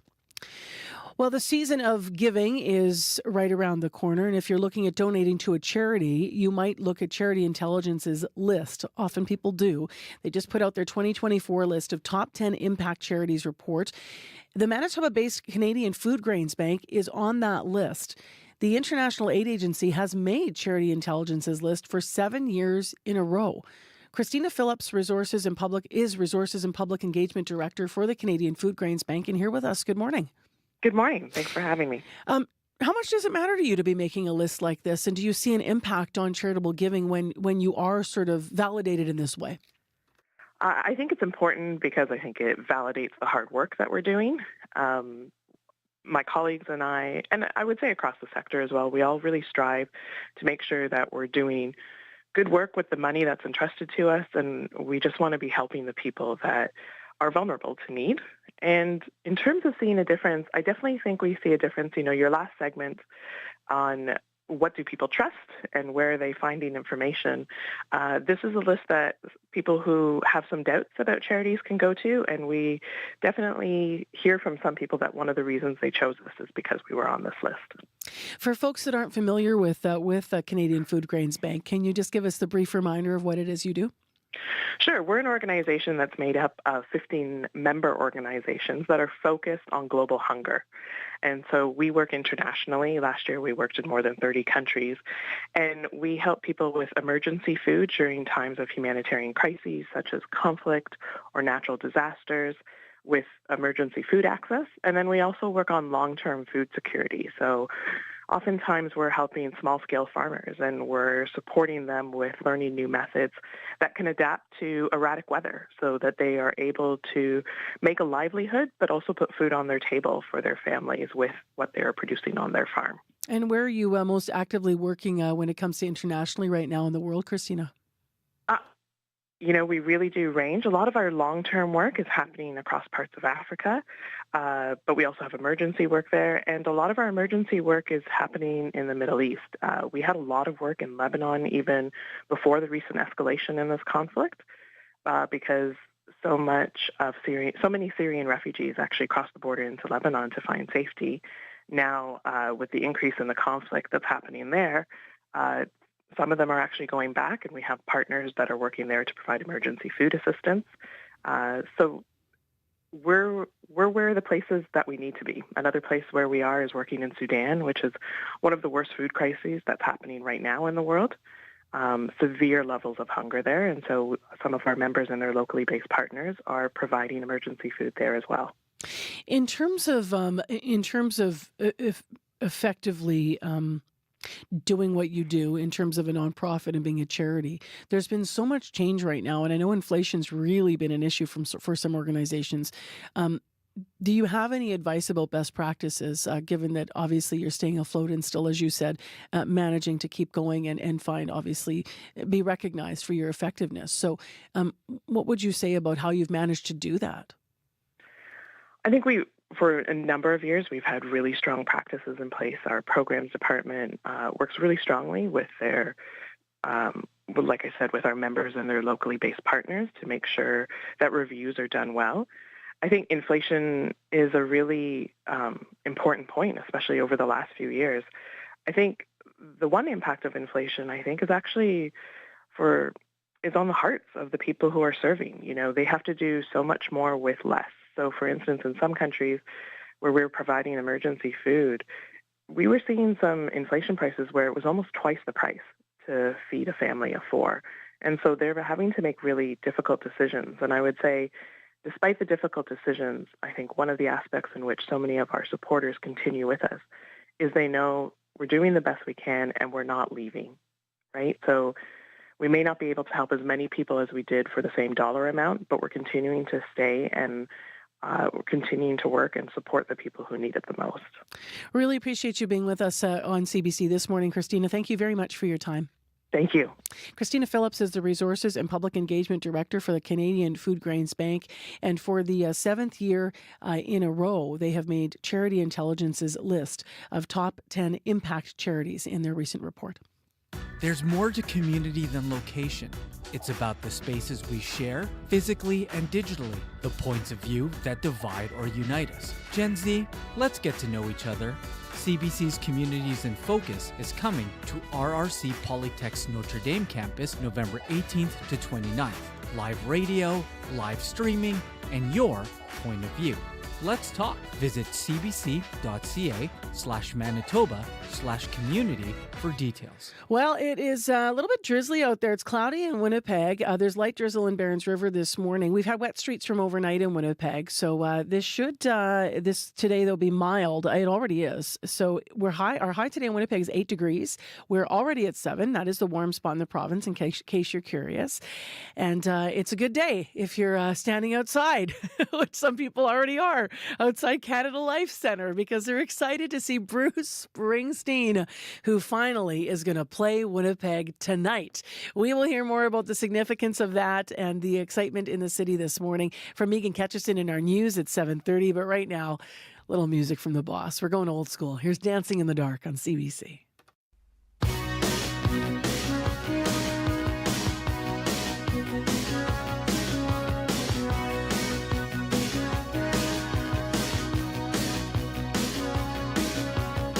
I get up in the evening and I ain't got nothing to say. I come home in the morning, I go to bed feeling the same way. I ain't nothing but tired. Man, I'm just tired and bored with myself. Hey there, baby,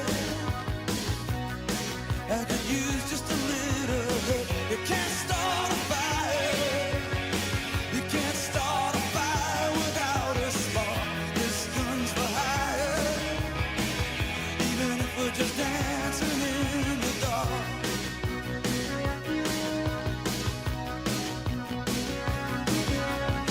Messages keep getting clearer. Radio's on and I'm moving around the place. I check my look in the mirror. Wanna change my clothes, my hair, my face, and I ain't getting nowhere. I'm just living in a dump like this. There's something happening somewhere. Baby, I just know this. You can't start a fire. You can't start a fire without a spark. This gun's for hire. Even if we're just dancing in the dark.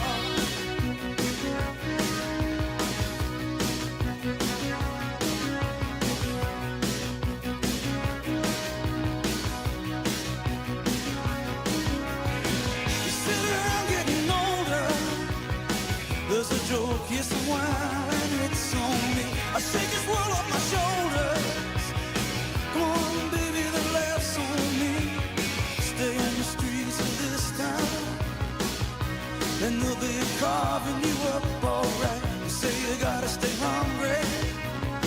Hey, baby, I'm just a fast star tonight. I'm dying for some action. I'm sitting around here trying to write this book. I need a love reaction. Come on, man, baby, give me just one look. You can't start a fire. Sitting around crying over a broken heart. This gun's for hire. Even if we're just dancing in the dark, you can't start a fire. The Boss. is coming to Winnipeg. Are you going to the show tonight? With all the talk about Taylor Swift in Toronto, maybe you forgot that Bruce Springsteen is in Winnipeg for the very first time. Tell you who didn't forget, the fans who are already excited and up and around Canada Life Centre this morning. Megan Ketchiston in the news is going to touch base with them, so stay with us on CBC.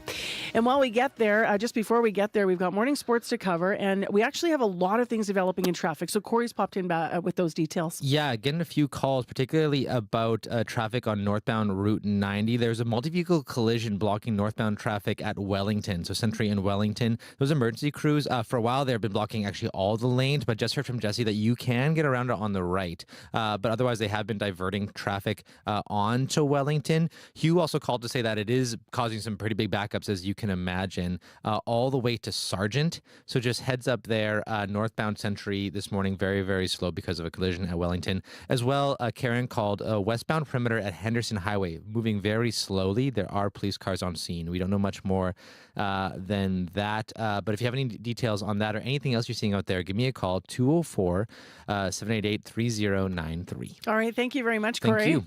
Well, they are making way for the boss at Canada Life Centre, but I'll tell you what, everyone is thinking about the Jets because what a streak they're on. You cannot find happier fans across the country, I don't think, right now. Scott Regehr is here with sports to talk about what happened last night. Heidi. Yeah, and in this case, another win, surprise, surprise, 6-3 in the most famous arena of them all, Madison Square Garden, beating the Rangers. So now Winnipeg, the fastest team in NHL history, Marcy, to 15 wins on the season. I grew up watching the Habs with Guy Lafleur and company. Yeah. They didn't do this. This is incredible stuff. And for head coach Scott Arniel, he says, well, it wasn't how he quite envisioned it. The strategy was always there. We had talked about at the start of the year of banking points. We've got a very tough division. We got a tough Western Conference. We got to eliminate 8 teams to get into the big dance. I don't think I quite drew it up this way, but certainly will. The guys have earned every inch of it. There you are. Scott Arniel says, beyond what he just said, with the upcoming Four Nations tournament, it's caused havoc on every team's schedule, Marcy, which puts further emphasis on winning games now and getting those points in the standings. Winnipeg continues its road trip, and hopefully its history-making start to the season tomorrow night in Tampa Bay. And hockey fans, don't hate me, but sometimes I find it can be boring to watch early in the season because they're building and they're figuring it out. But because we've been chasing this record, it's just it's been so cool because they have something to lose every game. Yes, that's it's right. Awesome. So much fun. Grey Cup is also fun. The Bombers are saying what as we click toward that championship game this weekend? Well, the preparations for Sunday's big game, Marcy, stayed the same, regardless of who's under center for the Argos. Usual starter and reigning most outstanding player Chad Kelly suffered a broken leg in the Eastern Final, so taking over in his stead, Nick Arbuckle, who will be making his first ever start in a Grey Cup. Head coach Mike O'Shea was asked what his message is to his team, given the change in QB. Our core group of guys, they immediately think getting injured before this really stinks. That's not good for anybody or good for the league. And I think as competitors, you always want everybody healthy. You really do. After that, you just rely on the veteran presence to lead the group and understand that you're playing a full team and you can't take anybody for granted and take anything lightly. We're not playing one guy and we're not going to get ahead of ourselves. Last-minute changes to the most important position on the field, and we alluded to this yesterday, should be no mystery to Bombers fans. Remember, Ryan Dinwiddie, now the Toronto coach. Right? All right. And for the last time as commissioner, Randy Ambrosie held his State of the League address. What did he say? Well, he remains bullish on expansion, Marcy, but did tell reporters yesterday he doesn't see the United States as the best place for the league to venture. I think we have something very special here with our Canadian content. The Canadian ratio is going to be part of our league for many, many years to come. If you open yourself up to U.S. expansion, you're going to have to operate under different rules. And I don't think a great league operates under different rules. So, one set of rules that applies to everybody. Ambrosie, the Winnipeg native, reminding people that under current CFL rules, each team must have at least 21 Canadian nationals. Obviously, you couldn't ask a U.S.-based team to do that. The CFL, Marcy, has not had a club south of the border since the 1990s, when the likes of the Shreveport Pirates, Memphis Mad Dogs, and Las Vegas Posse were around. The posse, of course, will always be remembered mostly for this. From far and wide, oh, I should have let our listeners keep the earworm of Dancing in the Dark. That's just cruel. I'm sorry. I'm just wanting to say that with Randy Ambrosie leaving his position, whoever succeeds him needs to listen to that. We need to expand north of the border, not south. And is Stevie Van Zandt, is he playing with the East Street Band still? I have no idea. He's the guitarist, and he was in The Sopranos. I'm watching that with my 16-year-old now, and we keep seeing Stevie Van Zandt. I said, he's the guitarist for the East Street Band. We'll have to see. Yeah. We'll have to see. We'll ask Megan. She's coming up in the news. Okay, She's good. covering the Springsteen show in Winnipeg, and people excited already this morning. Excellent. All right, thanks a lot, Scott. You betcha. Scott Regarrett with Morning Sports. Your CBC Winnipeg News is next. This is CBC News. Good morning. I'm Heather Wells in Winnipeg. At 7:30, it's cloudy. Yesterday's wind is gone, but the temperature continues to climb. We're headed to a high of 8 today. We're already at 7 in downtown Winnipeg. There's a little bit of activity going on in downtown Winnipeg this hour. More than 50 people are lined up at Canada Life Centre, and CBC reporter Megan Ketchison is there as well. Megan? So these people are here, and they've been here since, well, they've been lining up for a couple of days now. They are here for Bruce Springsteen. Bruce Springsteen plays in Winnipeg tonight for the first time ever. Now, there is a tradition amongst Bruce Springsteen fans, and it's called roll call. Now, of course, a lot of Bruce Springsteen fans are a little bit older, and so what they do is they have a roll call, and those people who are in the pit come and they line up at particular times of the day, and that's how they know where their position is in the pit. Now, I was speaking to Graham Atkinson. He came here from Brisbane, Australia to see this show, and he describes some of the people in line. These 53 people here, Bruce, it means the most to them. They're the most passionate, absolutely committed fans, and they get to be right up the front at the stage. But, I mean, people shouldn't be worried if they're not here, because the pits are so small that they will be literally right next to us. They'll be one row back. These are literally the diehards. We've got people here that are here from Brazil. We got people here from Winnipeg, Edinburgh, Ontario, Montreal, and very shortly they're going to be let into Canada Life Centre to get their wristbands for the pit. They will put their numbers on, and then hopefully they can rest until tonight's show, which they say that, you know, they're getting a little older. Their knees are going to be unhappy once they get to concert time, but for Bruce, it's all worth it. Reporting live, Megan Ketchison, CBC News. Thank you so much, Megan. We go now to Thompson, where that city's only vet clinic closes at the end of December, and people in the northern city are scrambling, trying to find a new veterinarian.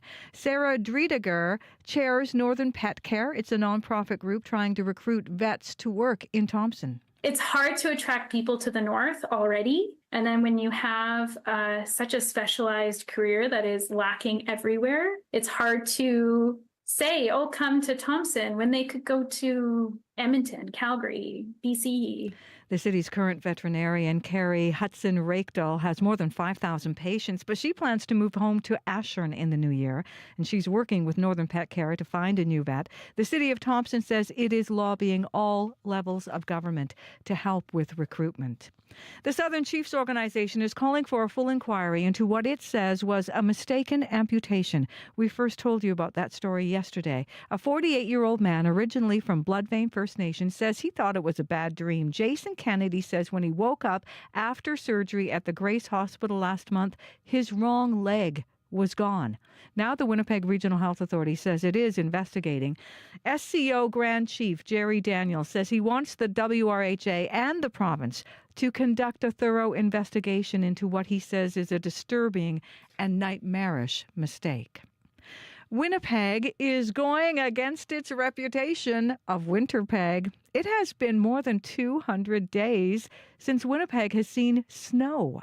Environment Canada meteorologist Natalie Hazel says the city usually starts to get snow by the last week of October, but this year's temperatures have been above normal. We've been under the influence numerous times of ridges of high pressure, also upper level ridges that are in this case defined by the air over the southern western states. This warm air is reaching into the southern prairies. Hazel expects closer to normal conditions by the end of this month. The normal high this time of year, -1. Winnipeg's blue and gold hope to see gray on Sunday. The Blue Bombers have their eye on the Grey Cup, but they have to beat Toronto to get it. Head coach Mike O'Shea says his team is focused on winning its 3rd championship in 5 seasons. We've set the stage in this group a long, long time ago that we're so focused on what we're doing at this very minute that it's easy to leave those in the past. A loss, though, would be the Bombers' 3rd straight. They lost to the Alouettes last year. The Argos beat Winnipeg in 2022. It's been almost 70 years since a team has lost the Grey Cup in 3 straight years. Well, the fastest team to ever win 15 games this early in the NHL season. Kyle Connor shot scores! Kyle Connor in the second period on TSN in Madison Square Garden as the Jets double the Rangers 6-3. Kyle Connor and Mark Scheifele each with 2 goals. Connor says the record is great, but we don't take too much stock in it. It's move on to the next one. It's how can we improve? How can we be better? I think that's what made us successful to this point. Nobody's satisfied. There's still areas we can work on. We won 15 here, but I just think that speaks to the leadership, not getting comfortable. Still a lot of season left. Coach Scott Arniel says his team will take last night's win, push reset, and get set to play in Tampa Bay tomorrow night. You can find more news updated throughout the day at cbc.ca/Manitoba. All right, Heather, thank you. Thank you. Let's get into this regional forecast here. Abby, it's warm and it's wet. Warm and wet, and we will still see more of some morning showers in a few places as the day goes on. Winnipeg at 7 at this point. Cloudy conditions we're seeing. This will stay with us. We have a good chance of showers in the forecast, then a mix of sun and clouds. We warm up to a high of 8 degrees. Brandon at 2, warming up to a high of 8. Also similar conditions as Winnipeg. Thompson is at -2 at this time. These cloudy conditions you're sporting in the northern area. Part of Thompson should be clearing as you get into the day, and your high would only get to 1 degree. Churchill is at 2 degrees. Cloudy conditions you're seeing. Expect this to stay with you for a bit, and then a transition to a mix of sun and clouds with some breezy conditions from the southwest. You drop temperatures to 6 degrees this afternoon, so -6 this afternoon. Dauphin is at 1, cloudy. You're heading to a high of 8. Showers in the forecast this morning also. Gimli 5, heading to a high of 8, also similar to Dauphin. And the same condition we're seeing in Steinbach and Morris, hovering near 7 degrees at this time. The day will stay mostly cloudy. There's a good chance of showers in the forecast, and highs for those regions will get to 9 degrees. So it's going to be cloudy skies, showers in the forecast, sunny breaks at some areas, and then we'll see highs getting close to 9 degrees in most of these areas. Winnipeg will only climb into a high of 8 today. Right now, it's 7. Thanks, Abby. Thank you. There's a lot going on in traffic. Corey, what's the most urgent right now? Yeah, northbound Route 90 at Century, at Wellington, there's been a multi-vehicle collision blocking all northbound traffic there. So emergency crews are on scene. For a while there, northbound is being diverted onto Wellington, but I did hear from Jesse who says you can now get around it if you keep right. Hugh also called to say that it's actually backed up all the way to Sargent. So you probably just want to avoid that if you can. Very, very slow moving right now. Speaking of slow moving, Karen also called to say the westbound perimeter at Henderson Highway, slow moving right now as well. And there are police cars on scene there. We don't know much more than that. But if you see something else going on, if you have updates on any of these things I just talked about or anything else out there, give me a call on the CBC commuter line. That number 204-788-3093. I just want to ask you before you actually leave, Corey. I heard you kind of on the phone yesterday because we sit by each other in the control room, and you were talking about river levels. You and I, when we were driving back from the States, and anybody's going to notice how low everything looks. And you actually kind of went to try to seek some information about that. Yeah, I can't help but wonder, when you see low rivers like that, it can maybe be first like a little bit alarming. Is it good? Is it bad? Is it normal? I don't really know. So what I did, I called Jay During. He's Professor Emeritus of Civil Engineering at the University of Manitoba. And often we call him when the river levels are high, talk about flooding. But I'm curious what it might mean with river levels this low. So here's what he had to say. Yeah, I did notice yesterday when I was driving over the Red River Bridge for Abenoji-Mikina that the river did look a little bit low, so I went home and checked it, and it's really about 35 centimeters from its normal winter level. That is, it's slightly higher right now than its normal winter level. So people probably are noticing that it's a little bit lower than it would ordinarily be at this time of year. But I think that's simply a reflection of the fact that we haven't had a lot of rain in the Red River Basin over the last little while. So nothing to be concerned about. We take the ebbs and flows of the red as they come, and we deal with them accordingly. So essentially, might be like a little bit alarming, but it's not really much to worry about right now. All right. Thanks, Corey. Thank you. Well, we sure are talking a lot about what's going on with all kinds of moisture levels. As you've been hearing in the news, we are unusually lacking snow right now in the city. It's 21 minutes to 8 o'clock on 89.3 FM. Let's go to another topic this morning. The artificial intelligence debate is alive and well in Winnipeg and all around the world. There have been many stories and questions around the ethics of using AI technology. And some are asking, will AI be taking over our jobs? Will human art, for example, become irrelevant in some of these things? This morning is my next guest, or maybe just to make us think about them a little bit deeper. Jared McGrath is with us, co-founder of Ukai Projects, a Toronto-based nonprofit group. He's coming to Winnipeg actually to host something called Finding Your Way with AI. It's a workshop series for artists who have these concerns. Thank you so much for joining us today. Hey, thank you for having me. So when you think about your workshop, as I mentioned, some of it is just to get people thinking and talking. How do you articulate the goal, though? Well, I think with AI, it's something that's become quite polarized. So people are taking quite strong opinions, and I understand why they take such strong opinions, because it's going to have massive implications for how we live.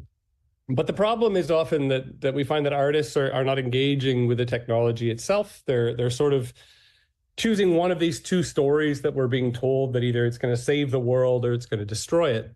And in our work, we try to involve artists in better conversations about artificial intelligence so that we can have other points of view to draw on.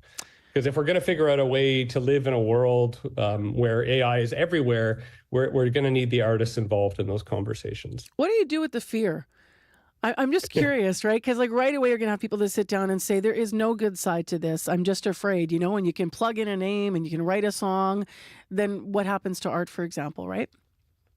Yeah, no, and I think that's a fair question. Before starting this tour of workshops, we did some consultations with artists in the sector, and fear was a recurring theme for sure. I think that once folks have a deeper understanding of what AI can do and where it can help artists in their work, I think some of that fear gets transformed into maybe not hope, but at least some plan to be able to accommodate these changes. Can you give us an example of that? Like where, how you found that in a past workshop, maybe where you moved to the hope? It doesn't obviously have to be musicians. There's all kinds of art. There's visual art. And so any kind of an example where you what you say to people about the hope? Yeah, for sure. So I think often when people think about AI and the art world, it's replacing the artist. But often where artists are using AI is in the kind of boring parts of the work, the things that take up a lot of time, but maybe don't feed the artist in the way that they need to be. And so we've seen real strides taken in terms of how AI can be used to help make artists like communications more effective. It allows them to reach out to people in a way that doesn't take up as much time. For second language speakers, AI is extraordinarily useful because it helps them to navigate sometimes very complicated government programs or funding programs. And so really where we find it most useful is where it can sort of eliminate some of the work and labor that doesn't contribute to creation and really allow the artist to focus on making good work. And how do you answer the question about those industries where there may not be as much of a bright side, or as you put it, boring work for AI to take care of, where in fact there may be a real threat of AI replacing a human being's work? How do you handle that in the workshop?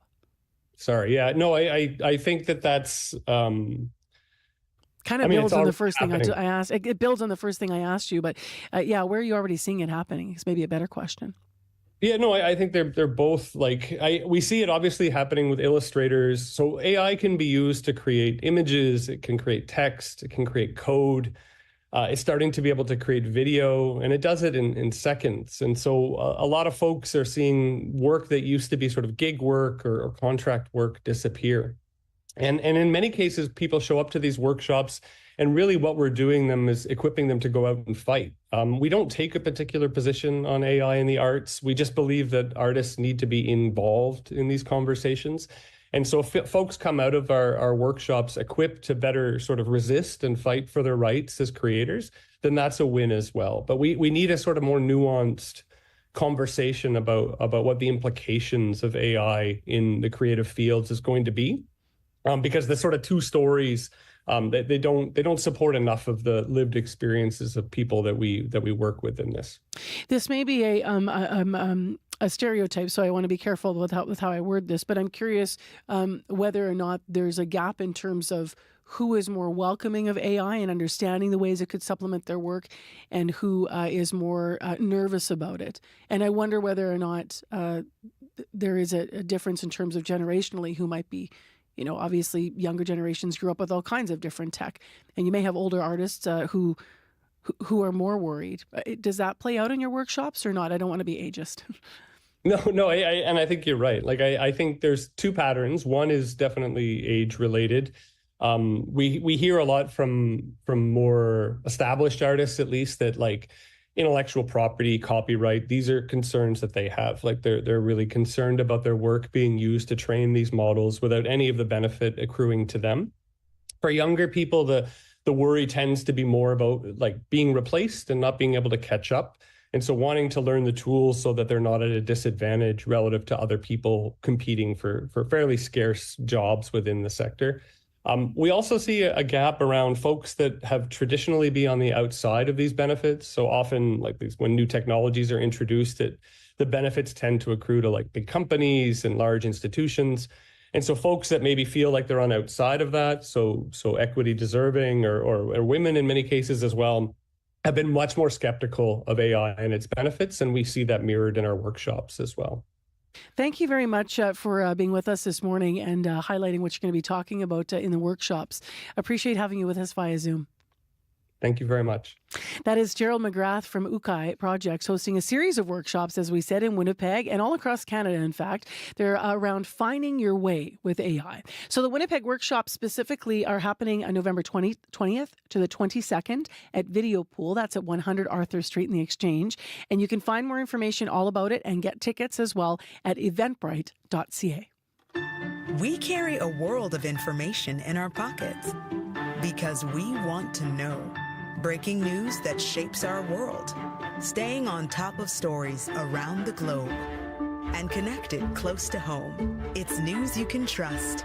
Delivered when you want and where you want. On Canada's News app. Now with CBC Radio 1. Local and live. Download the CBC News app for free. So we're blowing up the show this morning. That is to say, we've called a whole bunch of people on stories that are just developing. So we're going to get these guests on the air for you. After 8 o'clock, we are going to talk to Chimwemwe Undi, who was appointed the third Poet Laureate of Winnipeg in 2022. Her first collection of poetry, Scientific Marble, was published by House of Anansi Press this year. And news this morning that her book won a Governor General's Award for English Language Poetry at last night's 2024 Governor General's Literary Awards. So we're going to talk to Chim. That's coming up after 8 o'clock on the program. Also, in moments, we're going to talk to City Councillor Sherry Rowlands, who is looking to support those who are calling for calls to lower the speed limit on Wellington Crescent after some recent deaths there, but to lower the speed limit to 30 kilometers per hour. So we're going to hear more about why. Right now, let's build on the news, though, about the weather and the fact that we just don't have any snow in Winnipeg. A lot of houses have those holiday lights up. Santas are showing up, but the snow is missing. The last recorded snowfall in our city was in April, 206 days ago. CBC's Zabina Ahmed hit the streets to find out how people are feeling about it. My name is Jim Mahoney. I think it's quite odd. I love ice fishing, so for me, I want that colder weather to come as quickly as possible. And I'm sure there's a whole bunch of people with the ice fishing show that was over the weekend, all waiting to get on the ice as early as possible. I'm not missing the headache of the snow, and especially the first snowfall when people get into a bunch of accidents because they forget how to drive. So I'm not missing that part, but we know it's going to happen in Winnipeg. Alan Powell, Powell. Oh, I love it. I love that we don't have to grab our shovel this early. It's still in the garage. Yeah, great. I'm sure that has a little bit to do with it, but, you know, a little global warming never hurt anybody, apparently. Al's visiting from Cambridge, Ontario, and he used to live here many years ago. And we've talked about how crazy this weather's been, that we haven't had any snow. And I actually live out of town, a little south of Winnipeg. And for me not to have snowbanks to fight or have to worry about clearing snow, my snow thrower is still in the back garage. It's been fantastic. And I think they've had some really warm weather in southern Ontario too, up into the 20s the last couple of weeks. And I'm able to tell him, hey, we still have snow here. So when he planned his trip, I said, don't even bother bringing a heavy jacket, except for the fact we went to the Bombers game, so he had to wear his jacket then. Yeah, I grew up in Winnipeg, and so I remember growing up for Halloween, all you could do was get a costume that you could decorate on your face because it didn't matter what the rest of it was because you had to wear your winter jacket. But now you could get away with the whole outfit. It's nice. So that's some folks talking to Winnipeggers rather, talking to Zabina Ahmed from CBC here about how you feel with the lack of snow in the city, and also about the fact that this is not the norm for us mid-December. So our last snowfall, is just to reiterate here, was in April, 206 days ago. How are you feeling about it? You can always call us 788-3205 in the morning show. 10 to 8 is the time right now on 89.3 FM, 990 AM on the app and YouTube. And this morning we're talking about rain. We have a chance of showers staying with us. We have wet streets from overnight. It's warm out there, actually. It's cloudy and 7 degrees, and we'll be around 8 degrees for our daytime high today. Brandon's cooler, mostly cloudy right now, 2 degrees, and Thompson is partly cloudy and -1. Well, we have been talking about lowering speed limits on residential streets in this city for years.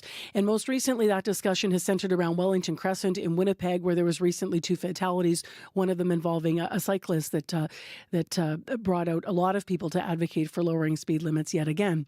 This morning, we understand that there is a city councillor that is hoping that on Wellington specifically, the speed limit may be lowered to 30 kilometers per hour. Sherry Rowlands is the city councillor for Fort Rouge, East Fort Garry, and here to talk to us about her point of view. Good morning. Good morning, Marcy. How are you? I'm well. So tell me why you're behind lowering, the speed limit on Wellington to 30K. Marcy, and for folks listening that are friends of Rob Jenner, I just want to, I'm going to be talking about him a bit, so I just want to warn listeners because I just sometimes think city work isn't trauma-informed, Marcy, but the day Rob Jenner died, it actually wasn't the first call I got about an accident on Wellington that morning. There were 2. And as we know, after Rob Jenner passed away, you can visibly see the fence along St. Mary's Academy there. It's never erect, Marcy. It always has a car that's run through it. And it's broken, and they have to repair it on the routine. And then, this summer there was a child hit. So, following Wendy's call out, the widow of Rob Jenner, following her call out, I phoned her and I said, Wendy, I want to make sure that someone knows that that someone at the city has caught this ball. And this fundamental challenge that the family issued after he passed away.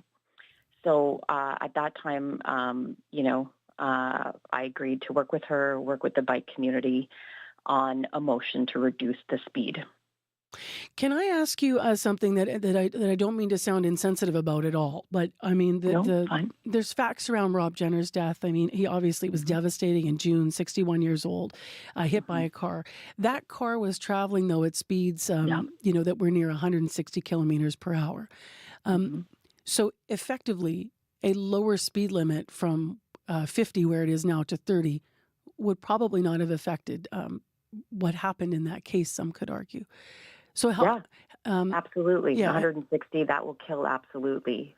50, 60, that's maiming. You might not walk away from 60, but 160, that will kill absolutely. So that I've been talking about this for 10 years, Marcy, so that's why I just wanted to really well. I just want to interject here. The only reason I'm raising that is because, and it's not to say that I know a lower speed limit is not something valuable to look at, but I just want to expand beyond even Mr. Jenner's tragic death to talk about how long we've been talking about safety in the city and how, you're looking at Wellington right now. But are you also continuing the fight to have all residential streets go down to 30? Because that, as you know, was... went through. There were pilot projects and plebiscites, and it didn't go through. So where are we at with that now? Yeah, I mean, if I can just take a step back, I was a school trustee, so I feel like I've been talking about 30 kilometers so long. I've met a whole generation that didn't know of work of my generation or even the one before it, right? That wanted to introduce me to the new thing called Love 30, right? But as a school trustee, I feel sometimes that I had more success as a school trustee than as a city councillor on getting more residential streets 30 kilometers. So, every time I run, Marcy, I run on 30K and lowering residential speed limits. There has been more progress in the last couple of years since we, as cities and municipalities, got the authority to do it. It is a little bit more complex than just switching a switch sometimes, not all the time. There have been votes at council that we've certainly lost, but I do believe that the Public Works Committee has their eye on road safety. We have amazing plans and a budget to do it for active transit. So there has been a lot of work to get to the point where we have our transportation master plan. And you can, this motion was co-developed with the community. They're referring it there. So there's lots of confidence in it. And so, but I don't want to be talking about it in the next 10 years. I want it just done, Marcy, to your point. So 2 questions here, because you mentioned the traffic master plan. Is the proposal then in the motion for 30K, do you think, is your hope is that it'll be written into that plan to make it happen in Winnipeg? Or are other measures also something that you would be interested in exploring, like maybe more traffic calming infrastructure, those small circles or speed bumps? Well, both ends. This motion is focused on Wellington, obviously. I expect some significant pushback given the type of road Wellington is and how people need it and all users need it. But it's a both and for me. You want to continue working on lowering the speeds on residential streets, and you want to keep making sure that all users, whether they're pedestrians, students going to school, cyclists, and cars are using the infrastructure safely. Thank you very much for joining us this morning. Appreciate your time. My pleasure. Thanks, Marcy. We'll see what happens with the motion. That is Councillor Sherry Rowlands, who joined us this morning. She is the councillor for Fort Rouge, East Fort Garry. I'm Marcy Marcusa. It's 3 minutes to 8 o'clock. You're live on Information Radio on CBC. Heather Wells is in with other headlines. Good morning. Good morning. Well, more than 50 people have been spending the last little while this morning lined up outside Canada Life Centre. They're there trying to secure a prime position for tonight's Bruce Springsteen show. The first time the Boss has played Winnipeg. And this lineup is something of a Springsteen tradition. It's called Roll Call. We're going to learn more about it coming up. And the city of Thompson is asking for help from all levels of government to find a new vet. The local veterinarian is closing the doors to her clinic at the end of December. And once she's gone, her more than 5,000 patients will be without a vet. We'll hear more on that story as well in our next local news at 8:30. Thank you very much, Heather. You're welcome. Well, let's go to Corey actually next before I look at the weather, because there's been some issues in traffic. Yeah, all morning, northbound Route 90 at Wellington has been really backed up because of a multi-vehicle collision that has now been cleared, but there are still emergency crews in the area, so you want to use caution getting through there, and there still are some pretty significant delays. So heads up, might still be slow going northbound Route 90. All right, thanks, Corey. Thank you. Warm, cloudy, 7 degrees. That's the warm spot in the province. Winnipeg here at that 7. A high of 8. And once the showers are through with us, we could see some sun creeping in this afternoon with a mix of sun and cloud in the forecast.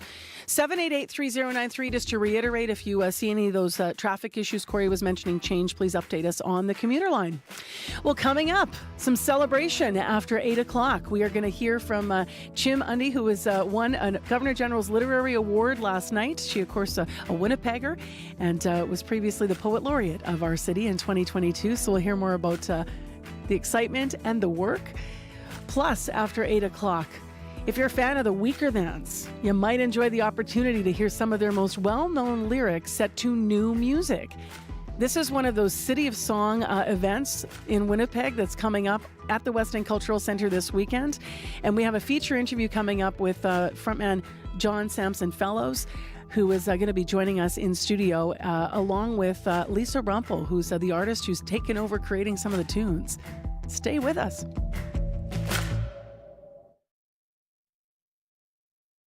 On Q with Tom Power. The Irish actor Cillian Murphy came to fame in the show Peaky Blinders and won an Oscar for his role in Oppenheimer. Now he's using the opportunities that come with that to tell the story of his own country and one of Ireland's most shameful periods.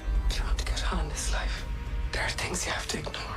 That's coming up on Q, followed by Commotion with Elamine Abdel-Mahmoud on CBC Radio 1, the CBC Listen app, and everywhere you get your podcasts. The CBC News is next. Coming up in half an hour, it's The Current with Matt Galloway. Sports betting is everywhere these days, from online ads to the hockey game you're watching on television. A lot of Canadians love it, but experts warn the billions being funneled into this industry are leading some to serious addiction. That is coming up on The Current. This is World Report. Good morning. I'm Marcia Young. U.S. President Joe Biden will host Donald Trump today at the White House. It is a tradition as one president prepares to hand over power to another. Trump did not do the same 4 years ago when Biden was elected. Now Trump is once again building up his administration. And among those being given formal roles, the world's richest man, Elon Musk. The CBC's Katie Simpson has more from Washington. Where is he? Come on up here, Elon. Tech billionaire Elon Musk joined Donald Trump on the campaign trail and is now being rewarded for his loyalty and his aggressive displays of support, like that time he screamed for Trump at the Madison Square Garden rally. USA! Musk will head up the brand new Department of Government Efficiency. In a statement, Trump says he will be in charge of slashing excess regulations and cutting wasteful expenditures. There's a blueprint for Musk making cuts. He gutted staffing levels at Twitter when he bought the social media site. He'll work with entrepreneur Vivek Ramaswamy, a Trump ally who also ran to be the Republican presidential nominee. He's already called for major cuts to aspects of the immigration system. When we have $34 trillion of national debt, government funds to subsidize this type of illegal migration, that's half the problem. Neither Musk nor Ramaswamy have formal government experience, and that is likely part of their outsider appeal. Trump also named Fox News weekend anchor and Army veteran Pete Hegseth as his Secretary of Defense. He, too, is new to a government leadership role, and given Canada's reliance on the U.S. for defense and security, it's a pick of importance in Ottawa. Katie Simpson, CBC News, Washington. Also today in Washington, a congressional committee will meet to discuss UFOs. It is promising to pull back the curtain on alleged secret government programs. Avi Loeb is an astrophysicist who runs Harvard's Galileo project, and he says it's critical scientists join the political debate. It's either of importance to national security and therefore should be discussed in closed forums, or it could be of great scientific significance. My recommendation is to engage also with scientists, not just politicians, because we will never get to the bottom of it if you just let it be a political matter. Defense Department officials and NASA experts are on today's witness list. The United States says it will not limit the transfer of arms to Israel. Aid groups say Israel failed to meet its deadline to send more aid into Gaza. But the State Department says Israel has made some good progress, and it is not in violation of U.S. law. The CBC's Sasha Petrusik has more from Jerusalem. Crowds gather and excitement grows as the plane from Jordan drops aid into Gaza.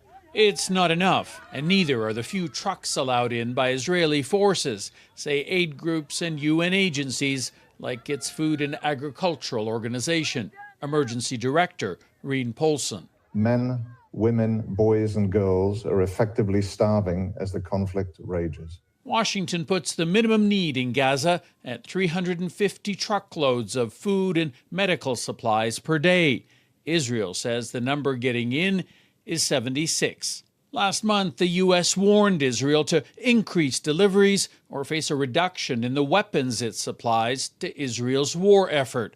But after the deadline passed late yesterday, no one is up here, certainly I'm not, saying that the situation in Gaza or the humanitarian circumstances are rosy. State Department spokesman Vedant Patel said Israel is trying, for instance, by announcing plans to open one more border crossing for trucks to enter. There will be no penalty for now. That news brings disappointment, but no surprise to a demolished and desperate Gaza, where people fight for every bag of flour that makes it in. A huge famine is happening here, and nobody cares about us, says Abdullah Marouf, empty-handed and hungry. Sasha Petrusik, CBC News, Jerusalem. U.S. Secretary of State Antony Blinken is in Europe to discuss the war in Ukraine. He is meeting with NATO Secretary General Mark Rutte in Brussels. Blinken is warning the deployment of North Korean troops alongside Russian forces demands a firm response. Rutte says it is not just North Korea being active in Russia's war. We know for some time that China, through sanction circumvention, through dual-use goods being delivered into Russia, is helping the war effort. And of course, Iran is doing this through drone technology and other deliveries into Russia. During his trip, Blinken has said the Biden administration will continue to bolster its military support for Ukraine. Health officials in BC are not optimistic they will find the source of Canada's first presumed case of avian flu. On Saturday, provincial officials announced a teenager was infected with a respiratory illness. That person remains in hospital in critical condition. So far, contact tracing has not revealed much. CBC Health reporter Mike Crawley has more. Our first presumptive case of H5 avian influenza. BC's provincial health officer, Dr. Bonnie Henry, says some 36 people who were exposed to the teen have been tested for avian flu. At this point, have not identified anybody else that is sick with this virus. Officials are trying to trace how the teen contracted it. As you can imagine, this is painstaking and challenging work. But so far, they've come up empty. This person does not live on a farm and there is no contact with any poultry farming, any other farming. We may not ever determine a source. Avian flu is rare in humans. Although poultry farms in Western Canada and the Western U.S. have been hit hard by the H5N1 virus this year, with millions of birds affected, this is the first human case in this country, with 46 reported in the U.S., none of them fatal. At this point, I would have absolutely no concern for anyone who is not in direct contact with infected animals. Dr. Brian Conway is medical director of the Vancouver Infectious Diseases Centre. He says there's recently been a growing number of bird flu outbreaks among mammals living in herds. In cows, in minks, in sea lions, in alpacas. So the virus has genetically changed to some extent. The World Health Organization says there is no evidence that bird flu can be transmitted from human to human. Mike Crawley, CBC News, Toronto. The standoff between Canada Post and its workers' union is growing. The Crown Corporation has given notice it will lock out its employees if contract talks fail. It came just hours after the union gave its strike notice. Disruption of postal service could begin as early as Friday. As Marina von Stackelberg reports, some retailers are worried. Half of our revenue will disappear. Toronto hobby store owner Don McCowan is rushing to find a different delivery company if Canada Post workers go on strike. A big portion of his profit comes from online sales that he needs to be able to mail out to customers. For us, it'll be about $60,000 a month. That's what the hit is going to be if the strike goes through. Canada Post and the union say they are still in contract talks over issues like wages and the Crown Corporation's plan to start delivering 7 days a week. Despite still negotiating, on Tuesday, the two sides served each other notice. The Canadian Union of Postal Workers says it could strike as early as this Friday.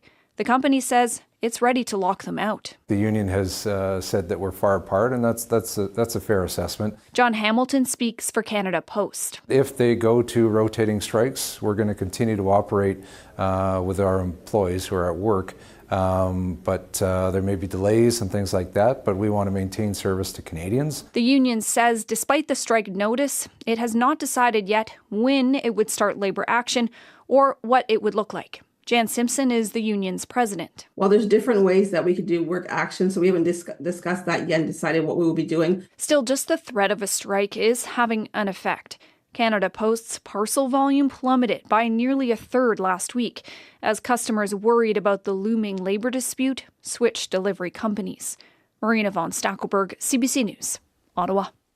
The Governor General's Literary Awards are out, and the winner of the prize for English fiction is Jordan Abel.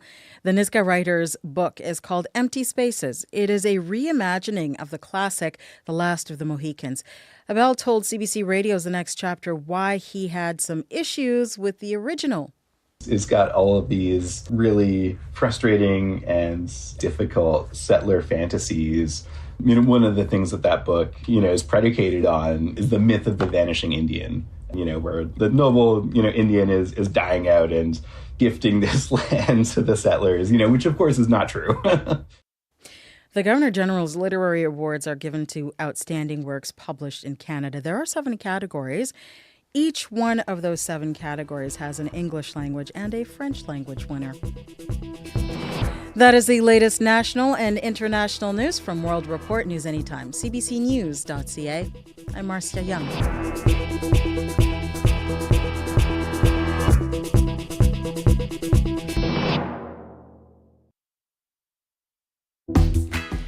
Well, good morning, Manitoba. I'll tell you what. There's an English winner, there's a French winner, and there are also some Manitoba winners. We're going to talk to one of the people that won one of those Governor General Awards for literacy for her work in poetry. So Chimwemwe Undi is who I'm talking about. Stay tuned. We'll have a live interview with her, and she's going to read from some of her award-winning work this morning.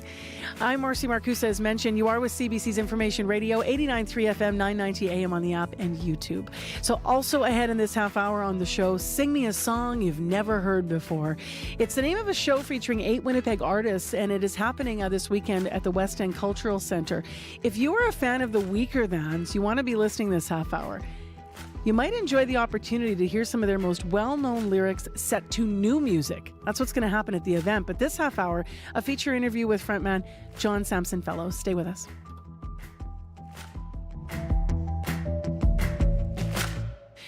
As well, Lisa Rumpel is going to be with us this half hour, who has reimagined one of those Weaker Thans tunes. Right now, let's go to Heather Wells, though, who has our news headlines and updates at 11 minutes past 8 a.m. on your Wednesday morning. Hi, Heather. Hi there. Well, a Winnipeg City Councillor wants people to slow down on Wellington Crescent by St. Mary's Academy. That is where a Winnipeg cyclist died earlier this year after being hit by a speeding car. Sherry Rowlands wanting to have the speed limit there reduced to 30. We're going to hear from the councillor coming up. And when is the last time you answered a call for roll call? Well, this morning, more than 50 people lined up outside Canada Life Centre answering a roll call, a chance to get a prime spot for tonight's Bruce Springsteen concert. We'll hear more in our next local news coming up at 8:30. All right. Thanks very much, Heather. You're welcome. Yes, that's tonight. Winnipeg took years and years to get the boss to come here. So we'll hear more from some of those fans. Right now, let's talk about what it's like if you are up and out and about. Abby, the weather? Yeah, cloudy conditions we're seeing and some showers in some areas. Gimli, Steinbach, Moore is already seeing light showers with temperatures around 6 degrees. It's 7 in Winnipeg. Looks like one of those, it's a cloudy chance of showers and sunshine kind of day. That's what it's going to look like today. Though we see that transition to a mix of sun and clouds later this afternoon. And then we do warm up to a high of 8 degrees. Up north, we're seeing -3 in Thompson and 1 in Churchill. Both regions will see cloudy conditions. Another warm one, typically for this time of the year in Winnipeg, we are at -1, but we are climbing to a high of 8 today. Warm. All right, thank you. Thank you. Corey. May still be a bit slow. Northbound Route 90 at Wellington is emergency. It has been cleared now, but there was a collision at Route 90 and Wellington going northbound. At last heard, emergency crews are still on scene, but traffic is flowing through. There may be some residual backups, though, so heads up there. If you see anything else, though, give me a call on the CBC commuter line. That number, 204-788-3093.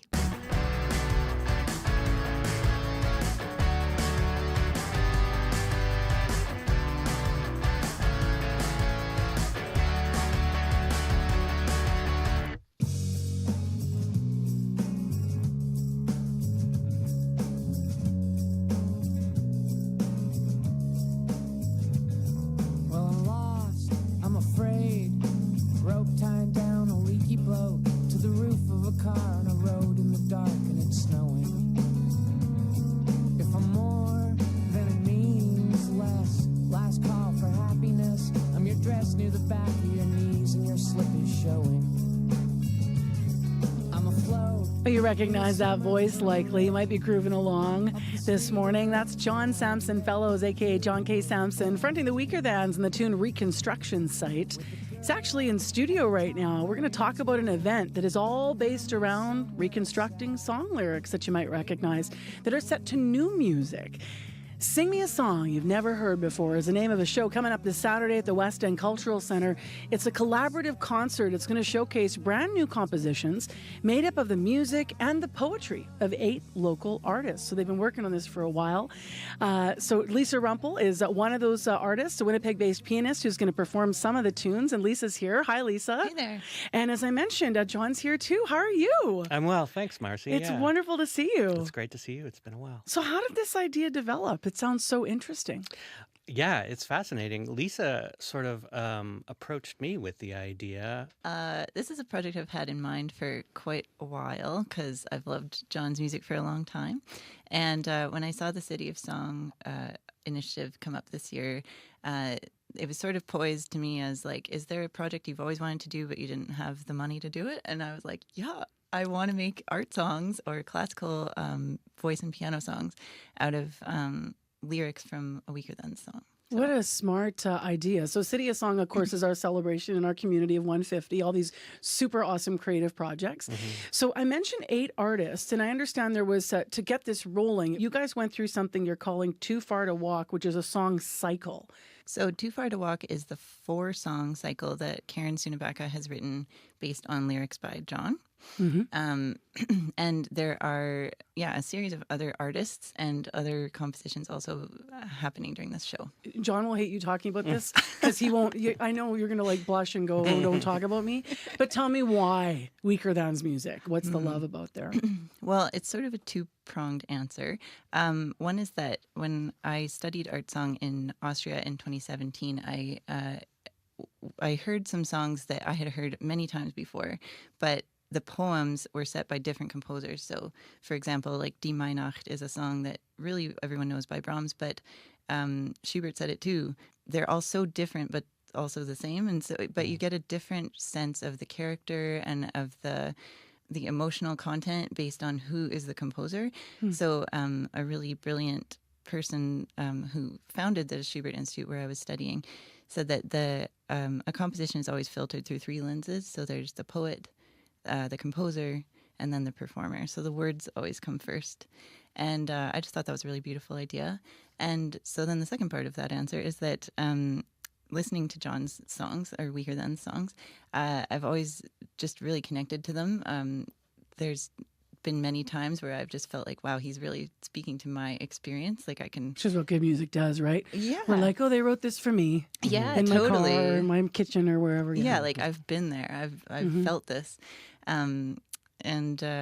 So I wanted to have that same experience of like taking it back to a poem, and then putting it through a new composer and a new performer. So it's one thing, John, to have, your work covered, cover songs. That's a different thing than what we're talking about. It's another thing as a musician, as a poet, as a writer to sort of let go. Right. What was it like for you to let go in this way and watch this be sort of remade, if you will? I was thrilled about it because as Lisa explained art songs, I immediately thought about the folk tradition where people would write lyrics in kind of a dependable meter that could be laid on top of different music, right? So I was like, there's a real connection between both of our musical histories that has that tradition of moving words to different structures.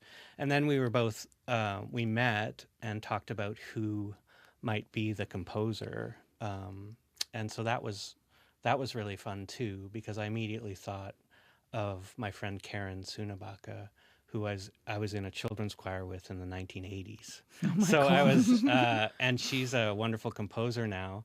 So I thought, oh, this would be an incredible kind of, I think we both learned a lot about songs when we were singing together when we were 10 or 12 years old. And now you're learning again at another phase of your life. Exactly, yeah. So it's this kind of beautiful... I love that. Yeah, beautiful kind of connection and an echo of a kind of earlier time. Did obviously, we just heard Lisa talking about, Reconstruction Site is one of the songs you guys started to work with in this.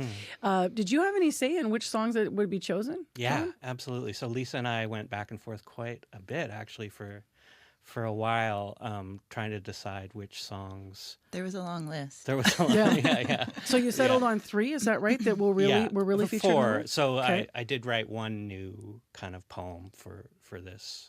Are you performing at this event? There might be some fans that are listening and saying, I haven't heard John perform in a while. When's the last time you were on stage performing? It's true. I haven't really performed since before the pandemic. So I think my last show was in Fargo in 2019. So I haven't been performing. I think I'll play one song on Saturday.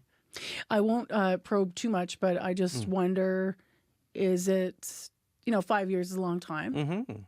Was that a self-imposed break or a sign of something bigger? Or is this first performance you're going to do, the song you'll perform, a sign that you're going to be wanting to do more in the future? Where are you at? I don't think so. I don't know, actually. That's a good question, Marcy. You'll see. I'll see. Yeah, I've been doing other stuff. I've been working and doing some teaching and working other jobs, and I'm really enjoying that right now. So I love that. I did my first teaching at CBC last week. It's no way. Yeah, it's fulfilling in a whole other way.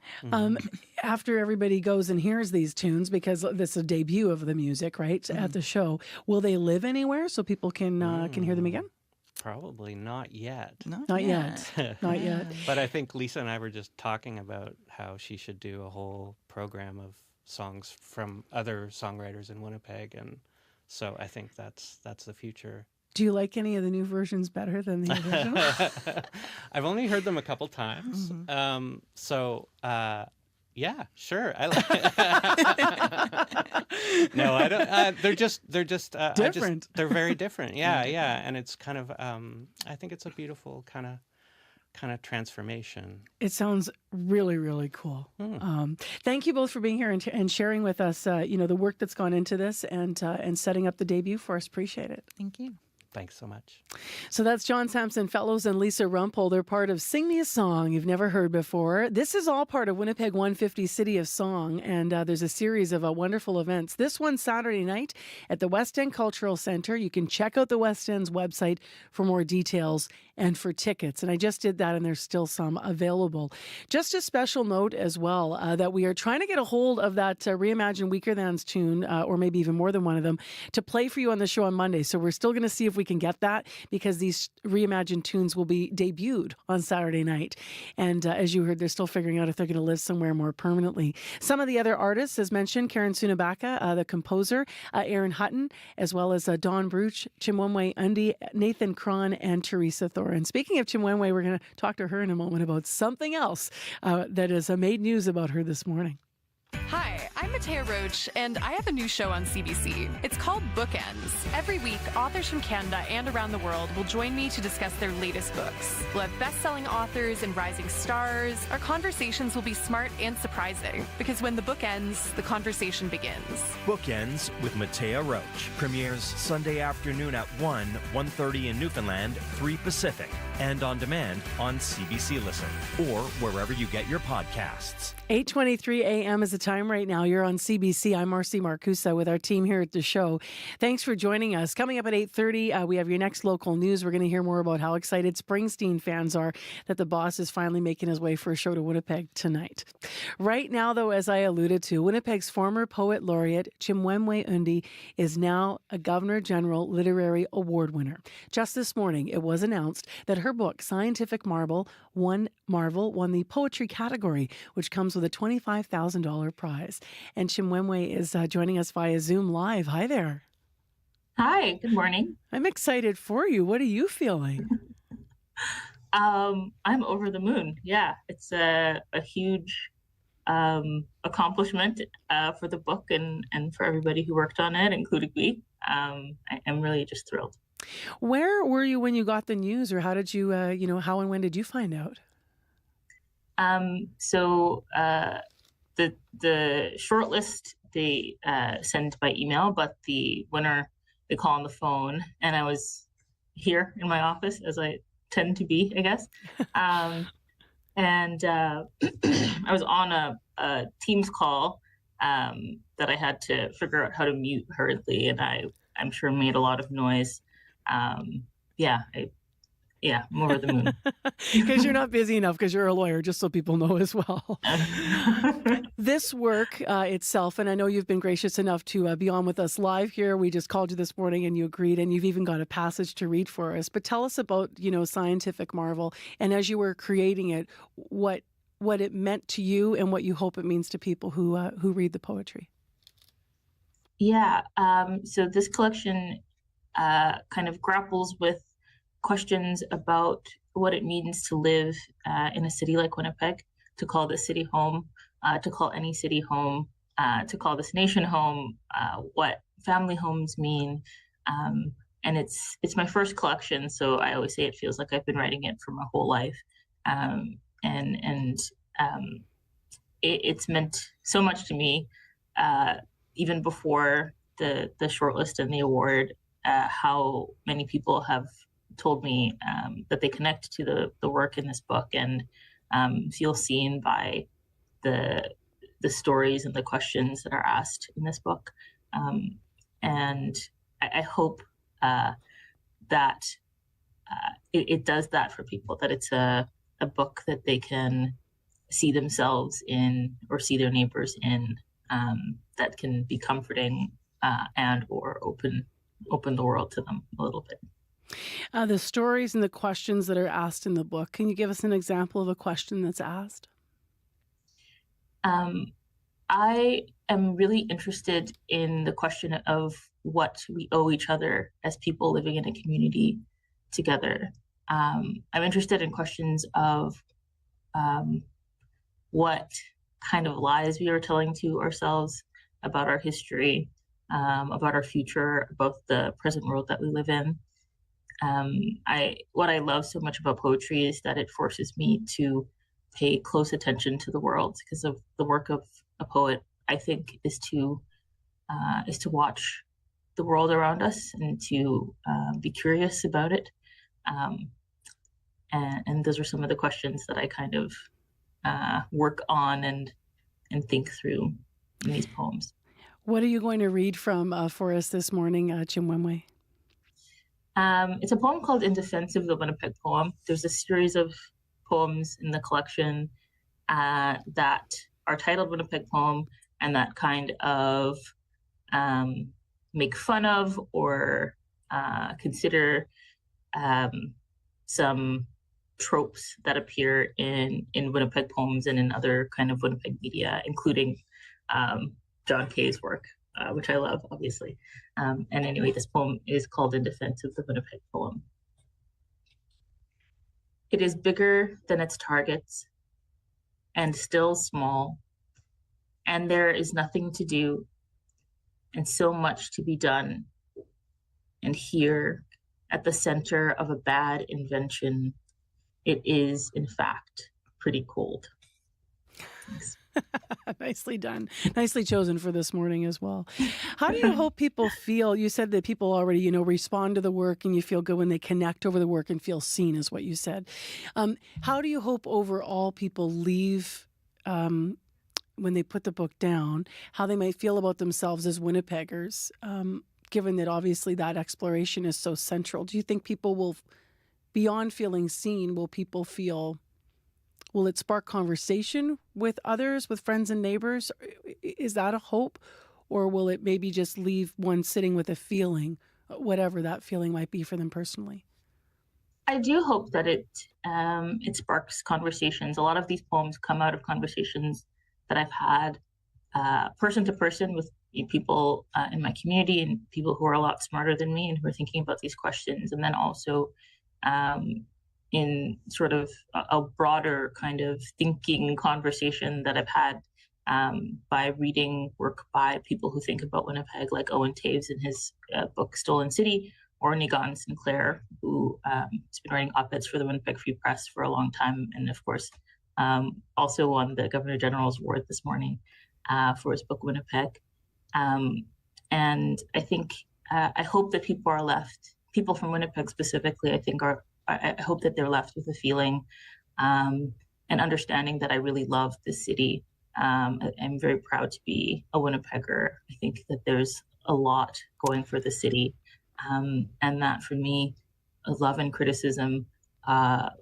Criticism can only come from a place of love. That I am coming from a place of hope that we can work towards a city that is more equitable, that is fairer, that is more loving together. And I very much think that we can. So well said. Let's grapple together, shall we? What are you going to do with the $25,000 prize?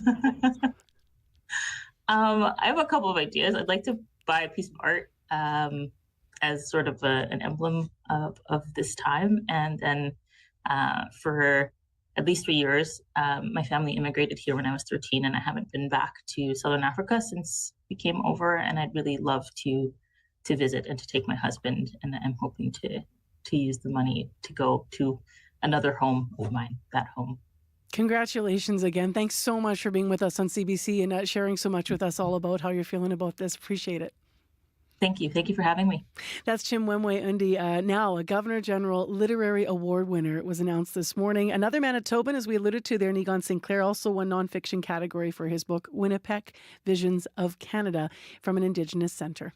I'm Marcy Marcusa. This is CBC, and your CBC Winnipeg News is next. This is CBC News. Good morning. I'm Heather Wells in Winnipeg. At 8:30, it is 7 degrees. Still cloudy out there. Still a chance we may see a shower, but then a mix of sun and clouds today, and still warmer than seasonal, high of 8. It is 11 hours to showtime, and they have been lined up since early this morning. Bruce Springsteen fans from around the world are waiting for their spot in line to see the boss. CBC's Megan Ketchison was out in front of Canada Life Centre with them, and Megan joins us now. Megan? Well, these are the diehards, the passionate Bruce Springsteen fans. Some have traveled as far away as Brisbane, Australia. That's Graham Atkinson. He was number one in line for what they call roll call. There's about 50 to 60 fans who all have spots in the pit in front of the stage, and they get in line several times a day to get their number. They're not camping out on the sidewalk. They say they're way too old for that. It's all very orderly.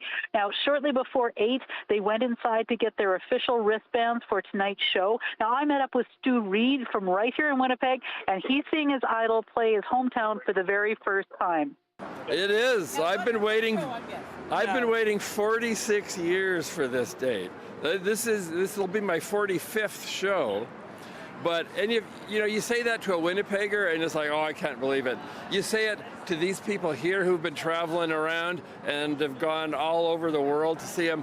It's like that's small potatoes to them. I've spoken to fans from Spain and Brazil who are all bundled up waiting for their spot. Rafaela Melo from Brazil says she had hoped to see snow for the first time while in Winnipeg along with Bruce Springsteen, but she says she'll just settle for the boss. Reporting live, Megan Ketchison, CBC News.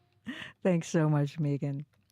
A Winnipeg City Councillor wants you to slow down on Wellington Crescent. Sherry Rowlands has crafted a motion to drop the speed to 30 kilometres an hour on Wellington from River Avenue to Kenaston. That stretch of Wellington has seen a number of crashes involving cyclists, including a crash that claimed the life of a 61-year-old man in June. I expect some significant pushback given the type of road Wellington is and how people need it and all users need it. But it's a both and for me. You want to continue working on lowering the speeds on residential streets. Roland's proposal goes to City Centre Community Committee on Monday. The Southern Chiefs Organization is calling for a full inquiry into what it says was a mistaken amputation. We first told you about this story yesterday. A 48-year-old man, originally from Bloodvein First Nation, says he thought it was a bad dream when Jason Kennedy woke up after amputation surgery at Grace Hospital last month. His wrong leg was gone. Now the Winnipeg Regional Health Authority says it is investigating. Southern Chiefs Grand Chief Jerry Daniel says he wants the Winnipeg Regional Health Authority and the province to conduct a thorough investigation into what he says is a disturbing and nightmarish mistake. The countdown is on to the last day of veterinary services in Thompson. Local vet Carrie Hudson Rakedahl is closing the doors of North 55 Veterinary Services at the end of December. She's moving back to her home in the Interlake. Once she's gone, her more than 5,000 patients will be without a vet. Hudson Rakedahl worries about people making the 8-hour drive to Winnipeg if there's an emergency. If we have 360 extra people on the roads, I mean, that increases risk a lot, especially in the wintertime when the roads are bad. So I think that's something people need to consider too, is the safety of all these people that are going to have to travel for care. Hudson Rakedahl is working with a local nonprofit group, Northern Pet Care, to help recruit a new vet for Thompson. Mayor Colleen Smook says the city is asking for help recruiting vets from all levels of government. Well, Winnipeg is known as a cold winter city, but by mid-November, right now, no sign of snow. In fact, the last time snow was recorded at the airport was April 19th, more than 200 days ago. Natalie Hazel at Environment Canada says the city usually starts to get snow by the last week of October, but it's not just the lack of snow. Looking at the data in terms of the temperature trends, we've seen repeatedly that temperatures have been either near normal, above normal, or well above normal for the last several months. Hazel says right now the forecast points to a return to normal conditions. That means highs of about -1, maybe even some snow near the end of November. You can find more Manitoba news updated throughout the day. All you have to do is head to cbc.ca/Manitoba. All right. Thanks very much, Heather. You're welcome. I want to mention what's coming up in the conversation on Radio Noon, the call-in between 12:30 and 1. They're talking travel in the time of Trump. A lot of Manitoba snowbirds head south around now, or maybe you are planning a trip. But has the outcome of the American election changed any of your plans? And if so, why? So 780-0893. I actually don't believe that's not the right number. I apologize. That's the live number, but I want to leave you with the listener line. So 788-3797. If you want to weigh in already, if you can't make the live conversation between 12:30 and 1. All right, Corey Funk. Might still be a little slow northbound Route 90 at Wellington. There was a collision earlier that has been cleared, but emergency crews are still on scene as of last reports. Look out there. All right, thanks, Corey. Thank you. Across board, we're looking at cloudy conditions, mist, fog patches, chances of showers in some areas, and transition to a mix of sun and clouds. So Winnipeg, we're going to get to a high of 8 today. Thank you, Abby Adeyemi and you. Corey Funk and Kevin Ipatebo and Heather Wells and Megan Ketchison and Joni Nicolo. That's our live team in the news center and on our show team this morning as well. Thanks to producers in unit, Nellie Gonzalez and Leif Larson, who's the senior producer of audio at CBC Manitoba. And big thanks to our associate producers as well for all their hard work on the program. I'm Marcy Marcusa. Take care, be well. The Current is coming up next. And have fun if you're going to see Springsteen tonight. Call us if you're going to see Taylor Swift. Want to know what that's going to be like? You might be getting ready to catch a flight tomorrow. Be well, Manitoba. See ya.